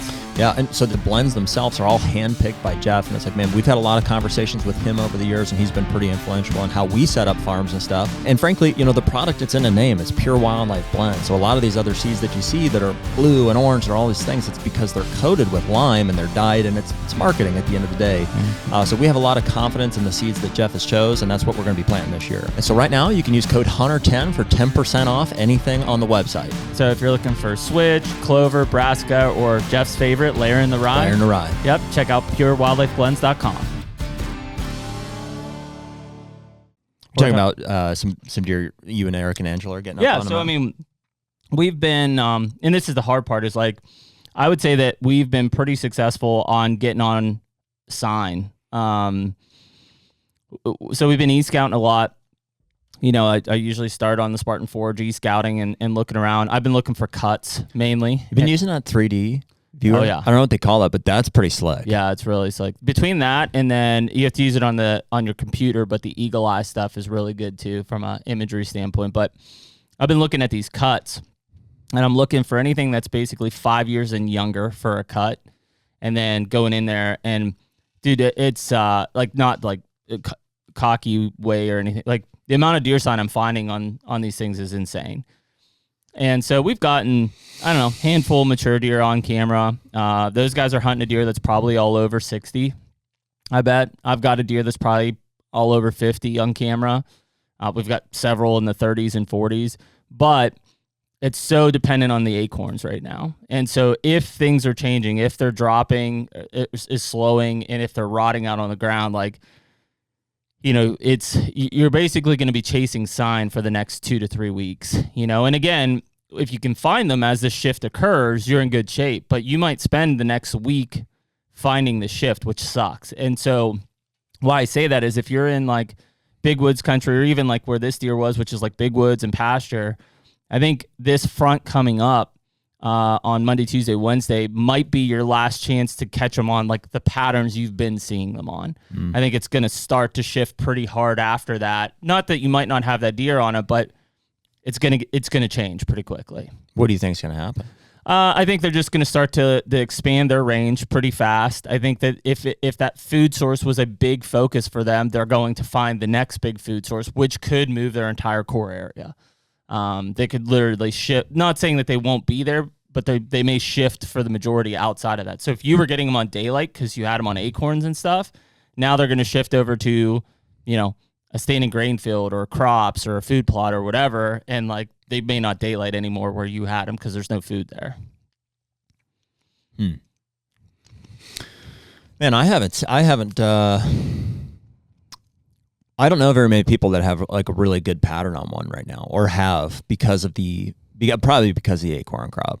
You know what I mean? It just seems like red oaks pretty much everywhere have just been pouring, and whether those just aren't the primary oak that people are used to hunting, because usually it's your whites if you have a little pocket of white, or because where I'm at, it's like, dude, freaking half the trees are red oaks. Yep. It's just like, and most of them have a pile of acorns, and so there's more out there rotting than the deer can eat. Yes. So that's the problem, is they fell so fast that, they ate a bunch, but whatever was left on the ground is now rotting out, and there's not much more falling. So I'm hopeful, like almost, in a good way, I would hope that they're going to get a little bit more predictable here. You know what I mean? As those start to kind of dry up, and then they're going to just more start focusing back on their scrape loops, probably. Yep. You know what I mean? Around destination food sources, whatever those are. Well, I mean, I think that, and it's the only, I don't know what's happening in Kentucky and Ohio right now, because I haven't checked those SD card cameras, but behind my house, I still have a couple cell cams up, and I've got one of them on the half acre to an acre food plot I have, which is all rye and oats. and the amount of deer that have started to show up on that in the last week has been wild. Like, I mean, I had some does in there every time. I had like 10 does and fawns in there 2 nights ago, just packed in there. So it does seem like they're starting to hit that green source a little bit harder than they have been hitting, which is good because it allowed it to actually start to grow and get up. I mean, I want to say of the ones that I have seen a pattern, they've been doing that. Like what you said earlier, I thought was right. Like I've seen a lot of deer ending up at green food sources that are just hitting red oaks kind of like on the way. Yep. You know, that's what this guy was doing. I think he hit those red oaks on the way down. We'll go into a green source, and then I bet he did the same thing on the way back up. And then, so like what I'm seeing here in the past couple, just 2-3 days, even over last night with that cold front, is like that's not a food pattern like that what that muley buck was doing there, and he's starting to establish a scrape loop. Yeah, that's a breeding behavior pattern. And that's what I'm hoping to see. Like with that deer that I'm hunting here in the next. And we're on the fringe. I do think that this front, if you can find that and get it on the loop, if you can get on the loop and then walk it back to whatever you think is best chance for daylight, that is my strategy for the next couple of days. And that's the best. I think then as you get towards like the 21st to the 26th of October, which if you're listening to this is a week away, basically, that time frame, you can, I won't say be less aggressive, but you could miss the first scrape that he's on and I think still catch him in daylight, right? He's starting to get up earlier, starting to use that stuff a little bit more in that 20s time frame. But in that teens time frame, I think if you're going to catch him on a scrape, it's going to be one of the ones closest to his bedroom in daylight. Yeah. Well, dude, honestly, I kind of settled last night with that spot because it wasn't super fresh sign, and I knew that, and I knew that's where I needed to be. But with the limited information I had, and with the the time that I was in there and stuff, I just kind of was like, well, this may be a spot that he needs. How close did you get to the crossroads where that logging road paralleled the field? Was that it? You were on it. Yeah. That's where you ended up sitting. That's where I ended up. And that's where the fresh rubs were? Yeah, I mean, not that fresh. I would have liked to seen fresher, but there. That's just a hay field. Yeah. I need to dive in there and see what else is going on somewhere else. Yeah, I mean, because that last night would have been the first. Well, we've had a few northwest winds, and that would have been the predictable side that I figured he would have dropped in and hit from a thermal standpoint. Sure. Well, it's just it doesn't have to be guesswork. You know what I mean? Hung there being like I expected to see more sign at that first spot that I checked there, and it just wasn't there. And I think that threw me off because I was like, let's break that down for people. Because I mean, you and I can talk about our properties, but as you're walking in, just recap last night. As you're walking in, what are you looking for? What kind of sign? What are you hoping to see that's going to give you enough to say, yep, I need to set up here or I need to push in further? Yeah, I mean, rubs and scrapes, pretty simple. I'm just looking for like buck sign. It's a transition area between two, I would say, more distinct like destinations, whether they're bed or food. One was literally where I got a camera picture of that buck at 9:30, which is just like an oak knob, right? It's a knob, and there's a pile of acorns there. So I'm like, okay, there's some kind of feeding happening there. And then I haven't been in there in the past year or year and a half, but I know to the other side of this is there's another oak. It's just a knob. It's like you'd call that a knob, right? It's just basically like a hill. Yep. A hill in the middle of an oak flat. And then there's some other, what I would call thickets or, pocketed possible bedding areas on the other side of it. So what I hunted last night was we talk about that perpendicular access a lot to any of our spots. It's like if I get in there without disturbing either of those two destinations, that's obviously ideal. I've had a camera on, or I should say first, it's a fairly wide funnel. Like it's not like the whole piece like of tight pinch. Woods is a funnel. Yeah. So there's a ridge that comes down on the side that I walk in on. It'd be the eastern side. So with the west wind, I can go in with it at my face. And in the past, there's been a scrape there, and I had a camera on it, and that's where I got this deer 2 years ago as a 3-year-old. And I've gotten other mature bucks in daylight and stuff. And with that east or that west wind, you're blowing your scent back over a cattle pasture, right? Yeah. Yeah, essentially. And then up the ditch further, so just further west, eventually it meets a field. I don't have permission on that field or anything. It's an inside corner, and there's another like old logging road that cuts up there. So there's kind of two ways that I think the deer will come through there. Mm-hmm. So I went in last night to the first ridge that comes through there, hoping to see the sign, hoping to see the scrape, frankly, that I had a camera on in the past opened up. Mm-hmm. And that would have been enough for me to be like, okay, I'll probably give this a try. Love to see some rubs and stuff to complement that. I mean, obviously the more sign, the better, but yep. Basically I didn't see anything. I got in there, and there's a bunch of maple trees right there, and there was just a really contiguous coating of like yellow maple leaves across the entire thing. Okay. Very little disturbance. Like I could see all those had fallen in the last week or 2 weeks. That scrape was not opened up. In fact, the branch had raised, so I think that probably affected it. But no rubs, nothing distinct really. So I was just like, okay, I'm going to be wasting my time here. Mm-hmm. So I just pushed up the ditch further, which was my plan. I was like, hey, if nothing's there, plan B is I'm just going to get up to that other logging road. And I assumed they got to be coming through there at some point, I would think. So I got clear up there, and this property used to be leased.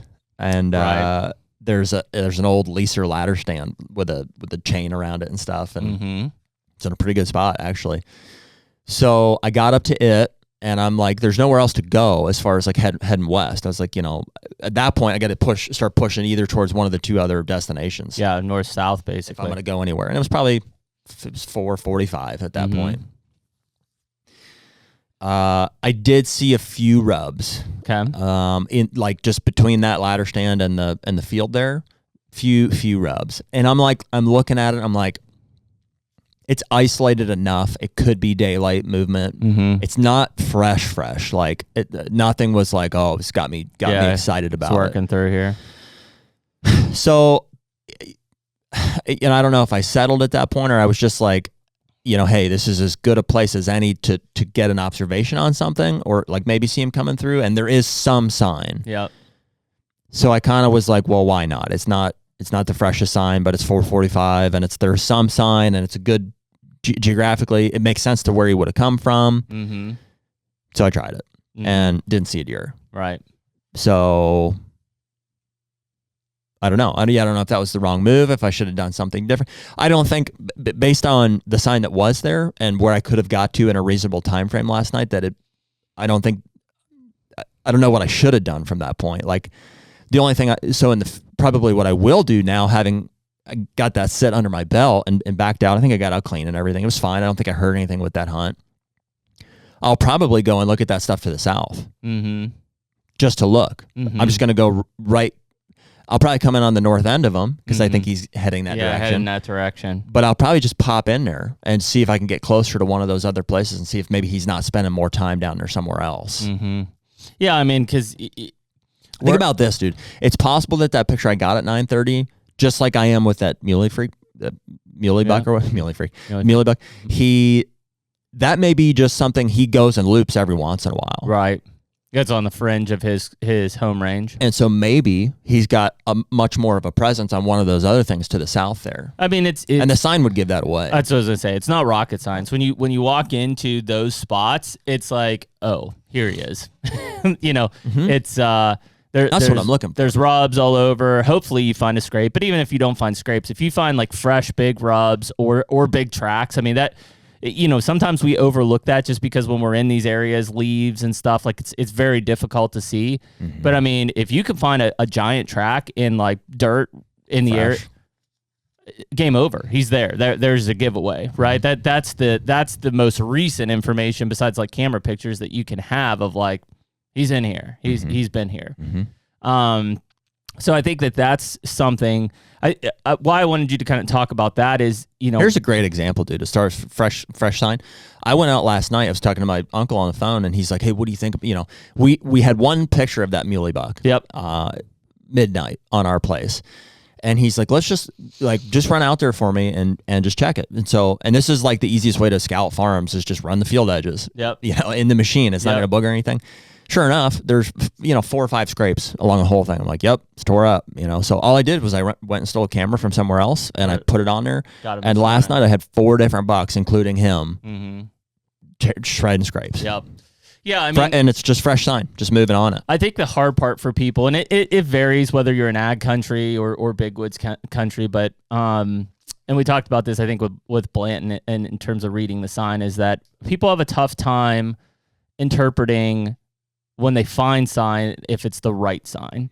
And I'm not saying necessarily from an age standpoint as much as it is from a, like, are you close enough standpoint. Yeah. And it's mainly because I think as hunters, our mindset is to be uber conservative, right? Like if we start pressing in and we find a scrape and a rub, it's like, whoop, I'm going to set up here, right? Or, half the guys would find that those scrapes and rubs on the edge of the field, like you just said, and they're like, he's here. I'm going to kill him right here. Maybe. And you probably would eventually. Maybe, but like he's coming from somewhere else. There's a closer spot. There's an in-between there. Yep. And so I think that's the hardest part for people to read, is like they're just not sure when they should press further. And especially at this time of year when it's the first, by mid-October, and they're like, do I press further? Do I bump them? Like it's most people are not aggressive enough. They're going to be conservative, and there's nothing wrong with that. Like you still can kill that deer. It's just you're definitely not putting yourself in the best position for that specific time frame. Well, I base it on topography and the lay of the land more than I do. Like there's nothing about a rub that's going to tell you what time of day he's putting it there, or a scrape. Nope. I think it has everything to do with the topography, and that's where the off-season scouting can really pay off. Like, I agree. So it's like the chances of you stumbling onto a loop is pretty good. It's just like, hey, he's got this, trot line basically strung out of scrapes, and you happen to come across one on a field edge scrape, and you're like, great, cool. I found the loop here at some point. And, maybe you use a camera to identify what time of day he's coming through there or whatever. But even before that, I can go to that field edge scrape and say like, okay, well, he's not bedding right here. More than likely. So, which is there some direction to the sign? Is there some kind of like, what destinations can I identify that would say, well, he's probably going to that thing or coming from that thing? And then obviously from a daylight movement standpoint, you want to walk it back to whichever is more favorable for morning or evening hunt. Right now it's all evening of the hunts. Puzzle, man. That's it. You've got that intel. You've got that information. If you stop with just that information, you're going to fail probably. You got to tie those other two pieces together. Where's he coming from and where's he going? He's on the loop. You found the loop. Mm-hmm. Where's he coming from and where's he going? Mm-hmm. If you can identify even one of those, you're in a better chance of being able to get on them. Yeah. Obviously, a couple cameras on the loop. The more points of information you have there, the better you can start to figure it out. One camera picture does very little for you. Well, we just talked about it. Look at you having that one picture of that deer, and now we're trying to come up with an entire strategy to hunt that deer. It's almost impossible. Right. It's very tough. What it tells you is where he's coming from, at least in the very short field. There's nothing saying that 50 yards in front of it he didn't turn, or so. Sure. So you have enough to say, okay, generally that direction, and start from there. Yeah. So, but like last night, I got a picture of that deer at midnight ish. Which one? The muley. I thought it was 5:30. Well, that was the second one. Oh, okay. The first one I think was at like midnight. Mm-hmm.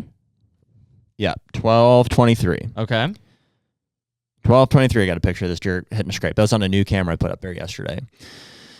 And he just shredded the scrape there for 5 minutes. He stood there. And then at 5:30 this morning, almost 6 o'clock, I got another picture of him heading down into a ditch. Those cameras are only 150 to 200 yards away from each other. So clearly he didn't just go from one to the next. Right. There's like a 4.5 hour time frame that's essentially unaccounted for. He's doing something else. Yeah, so he's, based on where that's at, I would say, okay, he's probably just running out and around that there's a cornfield, or possibly he doubled back and just whatever his loop is looking like, whatever he's doing, I don't know. But eventually in the morning he did duck down this one spot here, which, okay, so now I have some very valuable information. Two pictures on some sort of a linear fashion that I can piece together, and also one that's relatively close to daylight. Yeah, it should be getting, like, I'm heading to bedding, basically. That's right. And so that has me now for the first time feeling, because the first picture I got of him a week ago or whatever in that spot was midnight. I'm like, okay, that makes sense. Clearly he's just doing his loop and he's going back across the road is where I think he's spending most of his time. Now I have a picture of him coming from that direction originally. That makes sense. But also at 5:30, I'm like, oh, he spent more time here than I thought. And it's close enough to daylight that I'm like, he may not have made it back across the road. He may be on us right now. Yeah, that's a huge piece of the puzzle. And that's the stuff that I think is super critical from trying to pattern these deer. Like it's invaluable to have those pieces of information to then link them. A single piece of information is great, but it's very hard to do anything with. In fact, we've had a bunch of people on Instagram, and it's been fun, but it's like, hey, here's this picture. We're hunting here. Where do you think he's bedding? And I'm like, yeah, what? You know, and it's like, okay, need some more information. Yeah, let's start with the basics. Give me wind direction, you know, whatever. What's in this field? What's in that field? But until like a second piece comes in, it's like, well, you grasp for anything. Like, dude, the primary buck that I'm hunting there is like, we think a 5-year-old. But so all we had from this year was that one picture, the sequence of pictures. There he is. Nothing from last year. I hunted him purely, off of two factors. One, the direction that he came from. Yep. And two, pictures I had of him 2 years ago coming to a scrape in daylight. I'm like, those are the two factors. That's enough for me to go to that spot and check it. And the hope was, as you were walking in there, it was great access with that wind, is that as you were walking in, you were going to find that same scrape basically hit. And then it would have been like, okay, that's enough for me to see. Yeah, I was looking for that loop, and I just... It wasn't there right now. At least where you were, it doesn't seem to have been right there. Right. So I need to walk it back, and if I can't find any more in that direction, then I looped the wrong way. But I mean, and some people would look at that and say, well, Jared, you failed. I'd look at it and say, well, that's a huge amount of information to basically say, he ain't here. Yeah, it's not a failure either way. I learned that the sign is not there predominantly, you know, and so whether that means he's literally just transitioning through there and not laying much sign, which working those back further will tell me, or he's not coming from that direction. So it's one of the two. Yep. Both is a piece of intel that you didn't have previously. That's right. Oh yeah, for sure. It's not a waste of time by any means. I mean, it's what I'm doing. That's probably what I will do for the next week, is just try to bounce in and out of spots that I can access safely to try to find that deer's loop and get on him in daylight on a cold front. Yeah, I mean, that's why I said, like, if you can narrow yourself onto a deer, you know, and I know you're listening to this, you're in the cold front at this point, but, you know, that Monday, Tuesday, Wednesday front is going to give you a really, really good opportunity to kill a deer if you can get out. And also, you know, this is where, like, either having vacation days or being flexible with your job or whatever is critical, you know, because the weekend is going to suck. It's going to be 70s and rainy. Monday's going to be okay. Monday evening will get good. Tuesday, Wednesday are great. And then it's going to get hot again by Friday, Saturday. And so it's like, I completely get it. Like, you may only have these days to hunt, and you know, you work with what you can work with. Still find the fresh sign. I mean, that's going to be your best chance to kill a deer. But if you can be flexible, you know, I would work all weekend to hunt Monday, Tuesday, Wednesday. Yeah, play the weather best you can. So yeah, it's a hard time frame. It's an exciting time frame too. Like, dude, I was stoked this morning when those two new bucks showed up, especially the 9-point that I'd watched last year. I'm like, just kind of get worried there. It's, you know, it's October 10th. I haven't seen anything that's older than 2 on the property, and then just like that, there's a 3-year-old and a 4 or 5-year-old.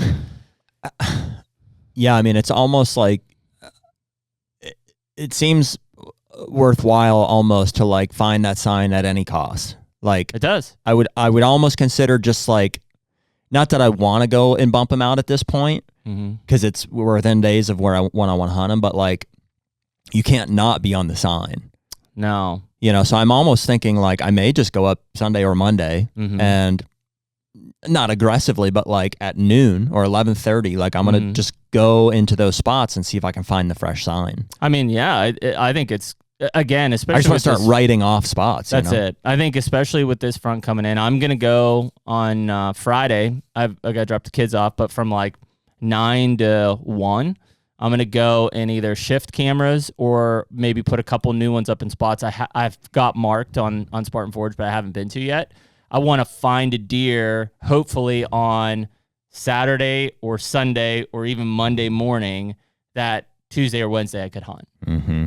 And it can happen fast like that. No, there's other spots I've got deer that I will try to hunt too if nothing shows up, and hopefully I'll leave those cameras there. But yeah, it's kind of weird because there's two different things happening here. I've got a deer that I want to hunt.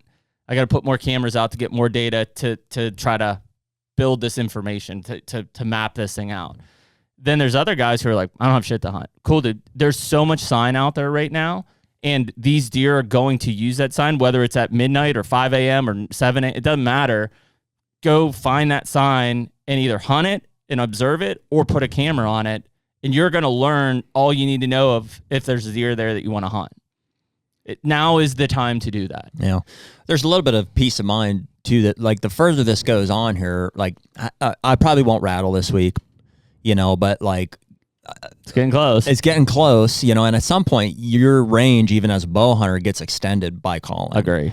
So it's like, that's why I said right now, it's like you really got to be on that sign. You really got it, because they're, chances of, I'm just not calling a whole lot yet. I mean, maybe I should, maybe calling more earlier would pay off here. But in terms of aggressive calling, especially rattling, like, there's a little bit of peace of mind that I'm like, oh, okay. When that time comes, I can just get in that woods and crack them together and, make it happen to where I'm at versus waiting for it to come.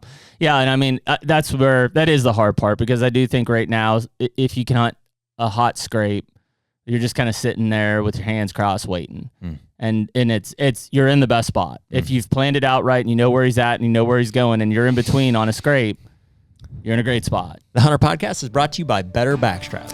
Well, one thing that's undeniable, man, is you and I both like to eat. And so we're going to be partnering with the Better Backstrap this year to have the best seasonings possible for our meat this summer. Yeah. Well, dude, when it comes to venison, it's like you've heard me talk about before. It's like, what does the preparation for all this look like and stuff? And it's like, I really want to make a point of eating more venison moving forward. And some of the Better Backstrap mixtures have made it super easy. Yeah. And so we've got kind of 3 core mixtures. You've got your original Better Backstrap, which is for that grilling of your backstrap or tenderloins or anything like that. You've got your classic taco mix. Can't go wrong with tacos. Can't go wrong with that.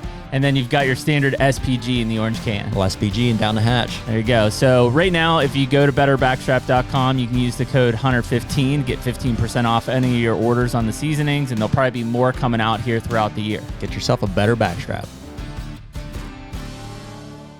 Dude, one thing that would be stressful for me right now is like if you don't have, and you should, like just knowing the prevailing winds, but if you don't have stands for winds that are happening, like we've had a lot of prolonged east winds, or we did in the beginning of season, and that now we're in a stretch of prolonged west northwest winds.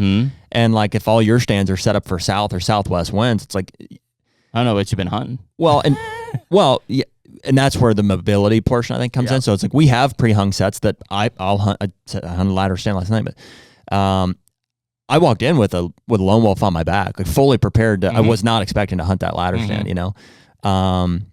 The ability to just be mobile and flexible for different winds and stuff is just. I mean, I can't imagine not having that. Yeah, it's huge. I mean, that spot I sat on the mountain on Monday morning. I came in, essentially wind was paralleling. I was going in perpendicular to the wind, so it was kind of blowing across, and I got to a place and it shifted a little bit on me, but the thermals were rising so hard that morning up out of the bottom that like it was just right over the top of everything. Listen to this. I know we got to wrap up here kind of, but a quick thermal discussion here.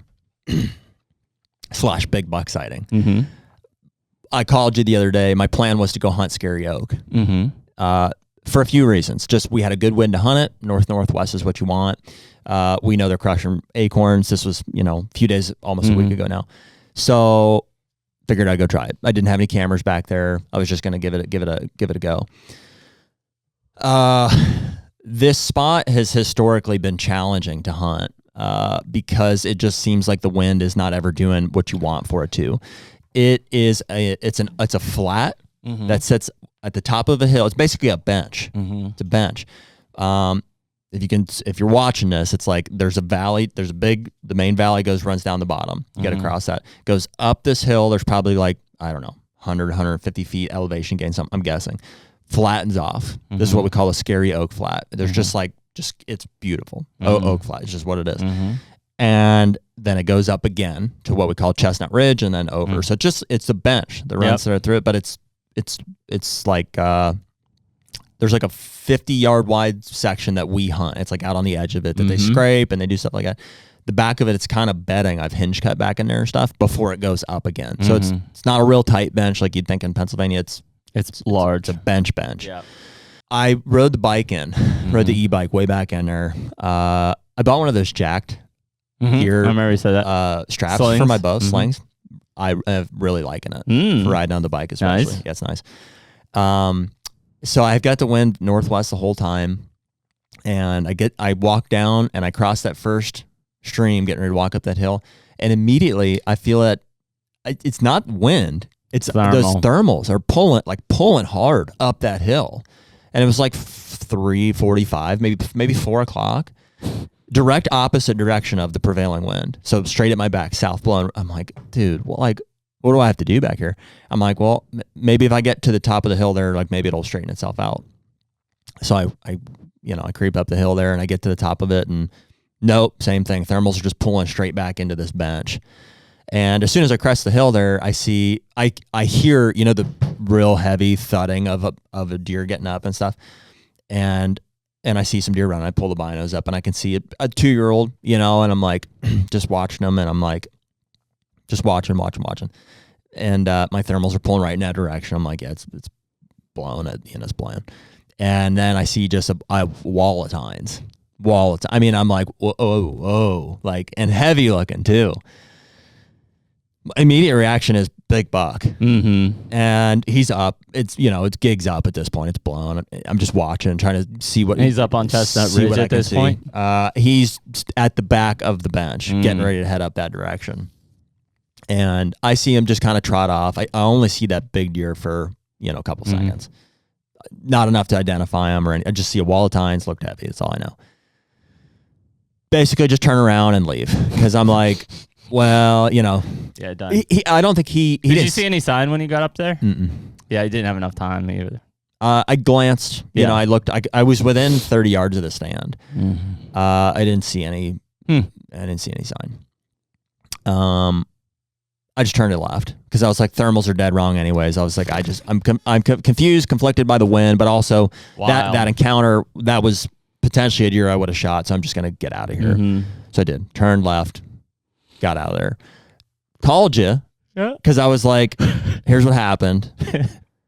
The direction that he went would have potentially worked for this water hole set that the Easy Gate, if you guys have seen like on social, I put it's holding water and it's looking good. I got, it's good food plot. Yeah, rye and clover's coming up good. Brassica, beans out there. I'm like, dude, whatever direction. I'm like, whatever deer that was, I was like, that's the direction he went. And it ended up just being, I think, too far, and I had too much north and the wind, the prevailing wind. That, of course, when I got out, I was still doing that. I couldn't commit to that spot, so I ended up going to a different spot that I could slip into. Ended up seeing one of those shooters, had him at 100 yards. Yep. Where'd he come out of, actually? I don't know. Just right in there somewhere. Just right on top of it. But basically, as that encounter unfolded and I had a chance to process it and stuff, I'm 95% sure it was the 2-year-old. That we're saying is 2 or 3. We don't know. Probably 140, and freaking wall of tines. You guys wall of tines. I will have posted this deer earlier, I guess, but I think it was a thermal discussion I was kind of getting at there. Like, well, it was interesting because it's, for most of us, we think thermal's rising in the morning, right? Sun starts to hit those areas, that thermal starts to pull up, even with a prevailing wind in the other direction, like that's what happens. This was 3 o'clock. So we talk about high pressure systems having effects on that. That is a very shaded area too. Yep. So there is a big temperature difference there. That happens. So as like the outside areas are heating up, that staying shaded and cool would cause that pull to happen. Yeah. As everything cools off around it, then it pulls back down. In theory, yeah. In theory. Yeah, but the hard part is that's just it's a damn near impossible place to hunt because of that. Because if you're hunting the prevailing wind, those thermals are going to pull right up that hill on any, high pressure day that essentially you're hunting. Well, and maybe it doesn't even matter. Like, I assume on a south wind, the thermals are still going to be pulling up the hill if it's cold. Yep. If it is a rising pressure system. Yep. Yes. Yeah. But I don't think the deer are laying there during those days. They want that wind coming over the top and the thermals coming up to be bedded on that bench. Yeah. That's where they get that scent tunnel created. If it's going the other way and all pushing up the hill, they should be on the other side. Which sucks because it's not a traditional like military crest funnel, which is like fairly tight. It's a giant funnel, a giant, because it goes like up flat for a distance and then up. And so the prevailing wind is coming and then just like swooping a big giant. Well, and the hard part is if you go up on the top, like it's on like a Chestnut perpetually Ridge, swirling winds, right? Like on a light prevailing wind, the thermal still may be pulling it up to you, but as soon as it gets to magic hour, dropping straight to the hill where those deer should be laying. 7-8 years now we've been trying to figure that out, and I just tough. But that said, that I'm like I said, 95% sure that was that deer, and he's just he ended up coming through that field and just like meandering through that evening. What he does, he goes right down to that easy gate water hole, and but so it's cool, like we're talking about pieces of along the loop there, or not that he was doing a loop, but I got 2 pretty good pieces of information there. He's coming from right there and he's going to down there. Not that we want to kill that deer, but in 2-3 years, 2 years, whatever, a year or 2, we'll see what he turns into. 170-inch 3-year-old. That'd be a pattern to capitalize on. Yeah, it is the historical data, whether you're on your own piece of ground or you're hunting public land, like those bits of information. It's not a camera picture necessarily. It's an experience thing. It's just getting in there. I mean, I love e-scouting, but that's the stuff that you can't fathom until you're actually on the ground. You don't feel those thermals pull that direction. That's great for the rut. It just doesn't show you sign. That's exactly it. Yeah. You can find every rut spot from a map. Just you can look at the topography and you don't have to go and scout it. Nope. For October though, you need to be on fresh sign, and that means you have to go in. You have to go in. Yeah, and I am a big, kind of tying back to like the whole speed scouting thing. I'm a giant fan, and I think I've talked about it. I haven't done it in the last few years because I've relied so heavily on cell cams. I've been in the woods more this year than I have in the last 4. I mean, every week, probably two days a week, I'm out moving cameras and looking for sign. And I'm still out there, dude. With cell cam, good. I'm out there like a madman checking sign. You just can't be afraid of it. You can't be afraid that you're going to bump something. You can't be afraid. I mean, I'm not saying just like bull in the china shop, like calculated moves, basically. But you got to get in there and find the fresh sign. Just having a camera sitting out there, hoping that one shows up, is not going to do shit.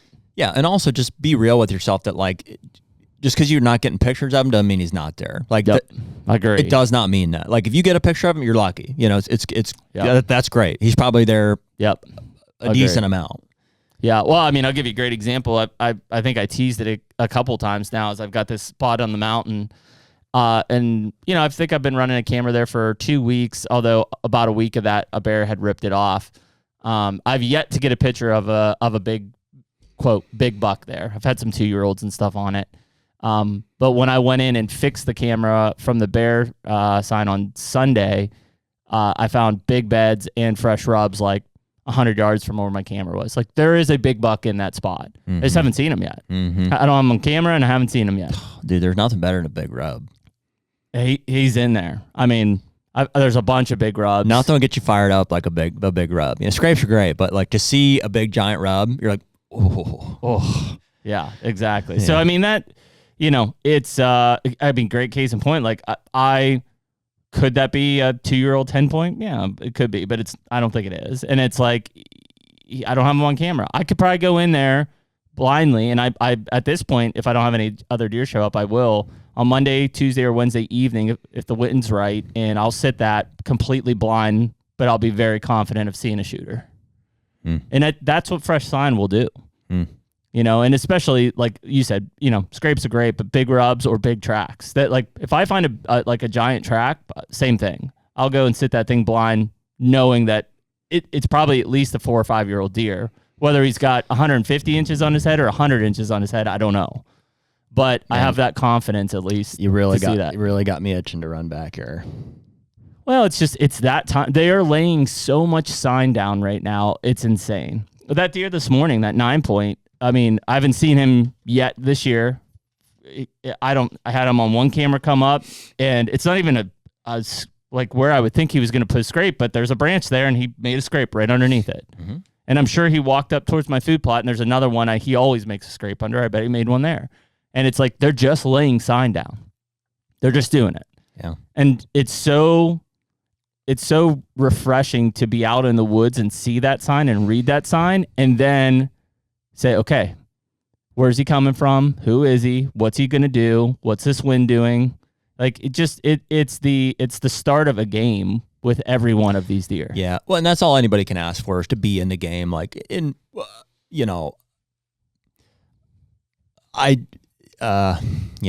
other deer that I would shoot, mm-hmm. right? Like on the farm, but it's fun when you can get excited about one. Yeah.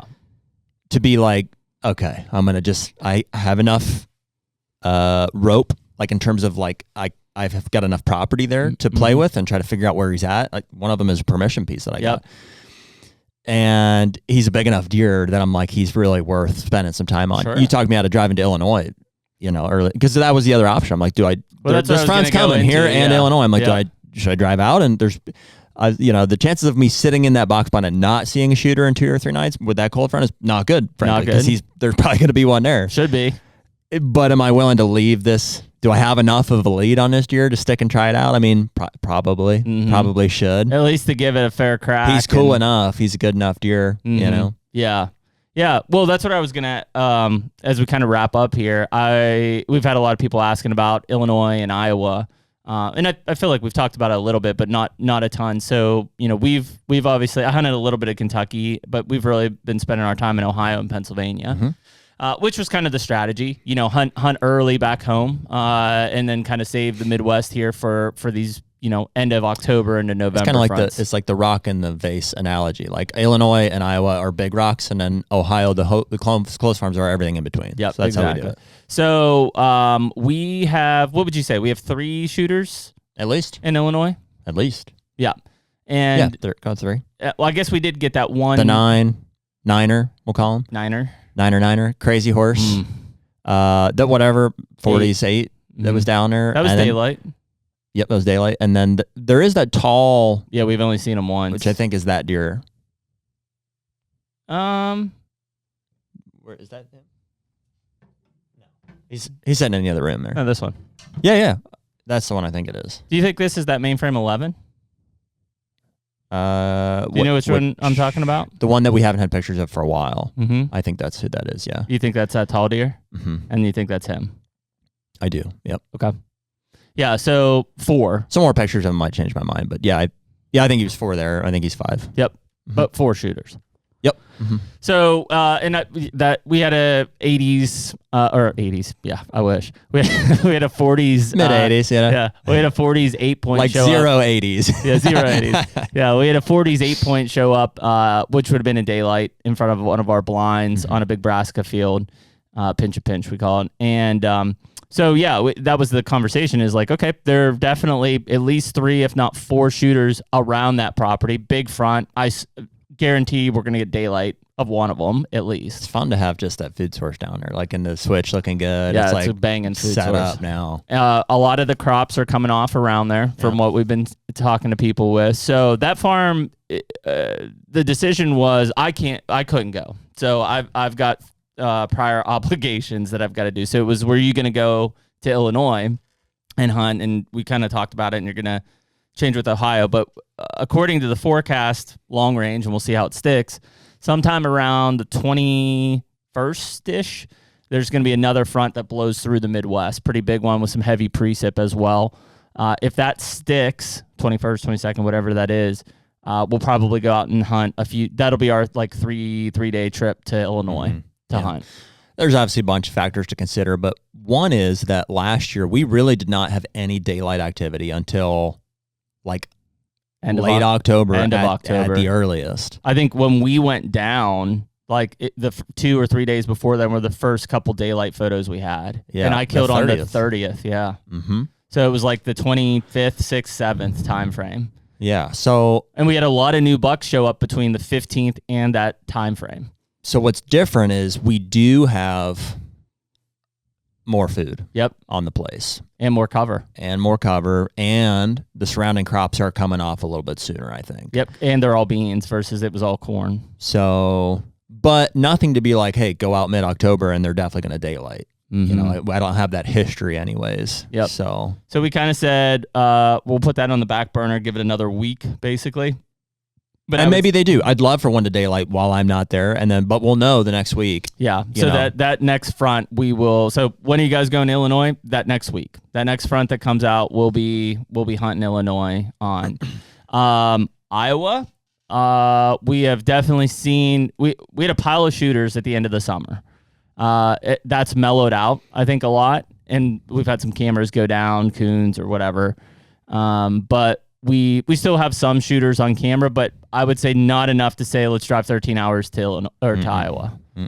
So, somebody asked me the other day, well, are you disappointed then? And I'm like, no, it's October 10th. In fact, we have always kind of planned on Iowa being the rut hunt for us this year. Yeah, just kind of a holding pattern. I mean, it's there, there is between like the options that we've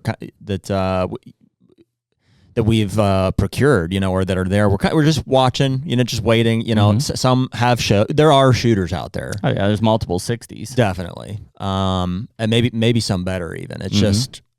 It's just when the time comes, we'll just dedicate and we'll go and we'll give them heck. It'd be, it wouldn't be a wasted hunt. It would be, it'd be a long haul for a big maybe at this point. Yeah, it's it. We're just not going to leave good deer to go hunt good deer. Yep. There's just no point. No point. So at this point, we're planning on being in Iowa 5th through the 12th of November. Yeah. And that, that could change depending on weather. It could be earlier, it could be later, but right now that's the plan. That's the Iowa hunt. I feel really good about that 20s trip to Illinois if we get a cold front. I can't believe it's here. It feels like Christmas morning. Yep. Or Christmas Eve anyways. It's like we're right on the cusp of like it's about to start popping off here. Okay, so then you should say your part so everybody feels better about themselves. Take a breath. Yeah. Well, for myself now, I probably, just take a breath. It is October 10th, so I mean, you want to find that sign. Right now is like, I would say, as the jury say, you and I should be desperately seeking fresh sign. Yep. But it's only gonna get better from here as far as buck movement and stuff. So I'm excited, dude. Just do what you can. It's kind of like overload because you're processing so much information at once, which is fun. It's the fun part, but you can overanalyze it too. I'm guilty of it. Absolutely. Yep. Not eating and then like crashing it with Taco Bell and then like long drives back and forth will certainly blur the vision. Yeah. But that's part of it. So, you just have to like embrace that for what it is. It's just the season and just try to make the most of it. I'll say this. I'm kind of doing it here in Pennsylvania and I'm on the verge of it in Kentucky, even with having my own property. If you don't have a deer, go find one. Don't wait around. Don't say, well, maybe he'll show up next week. Don't fuck around. Just do it. Just go do it.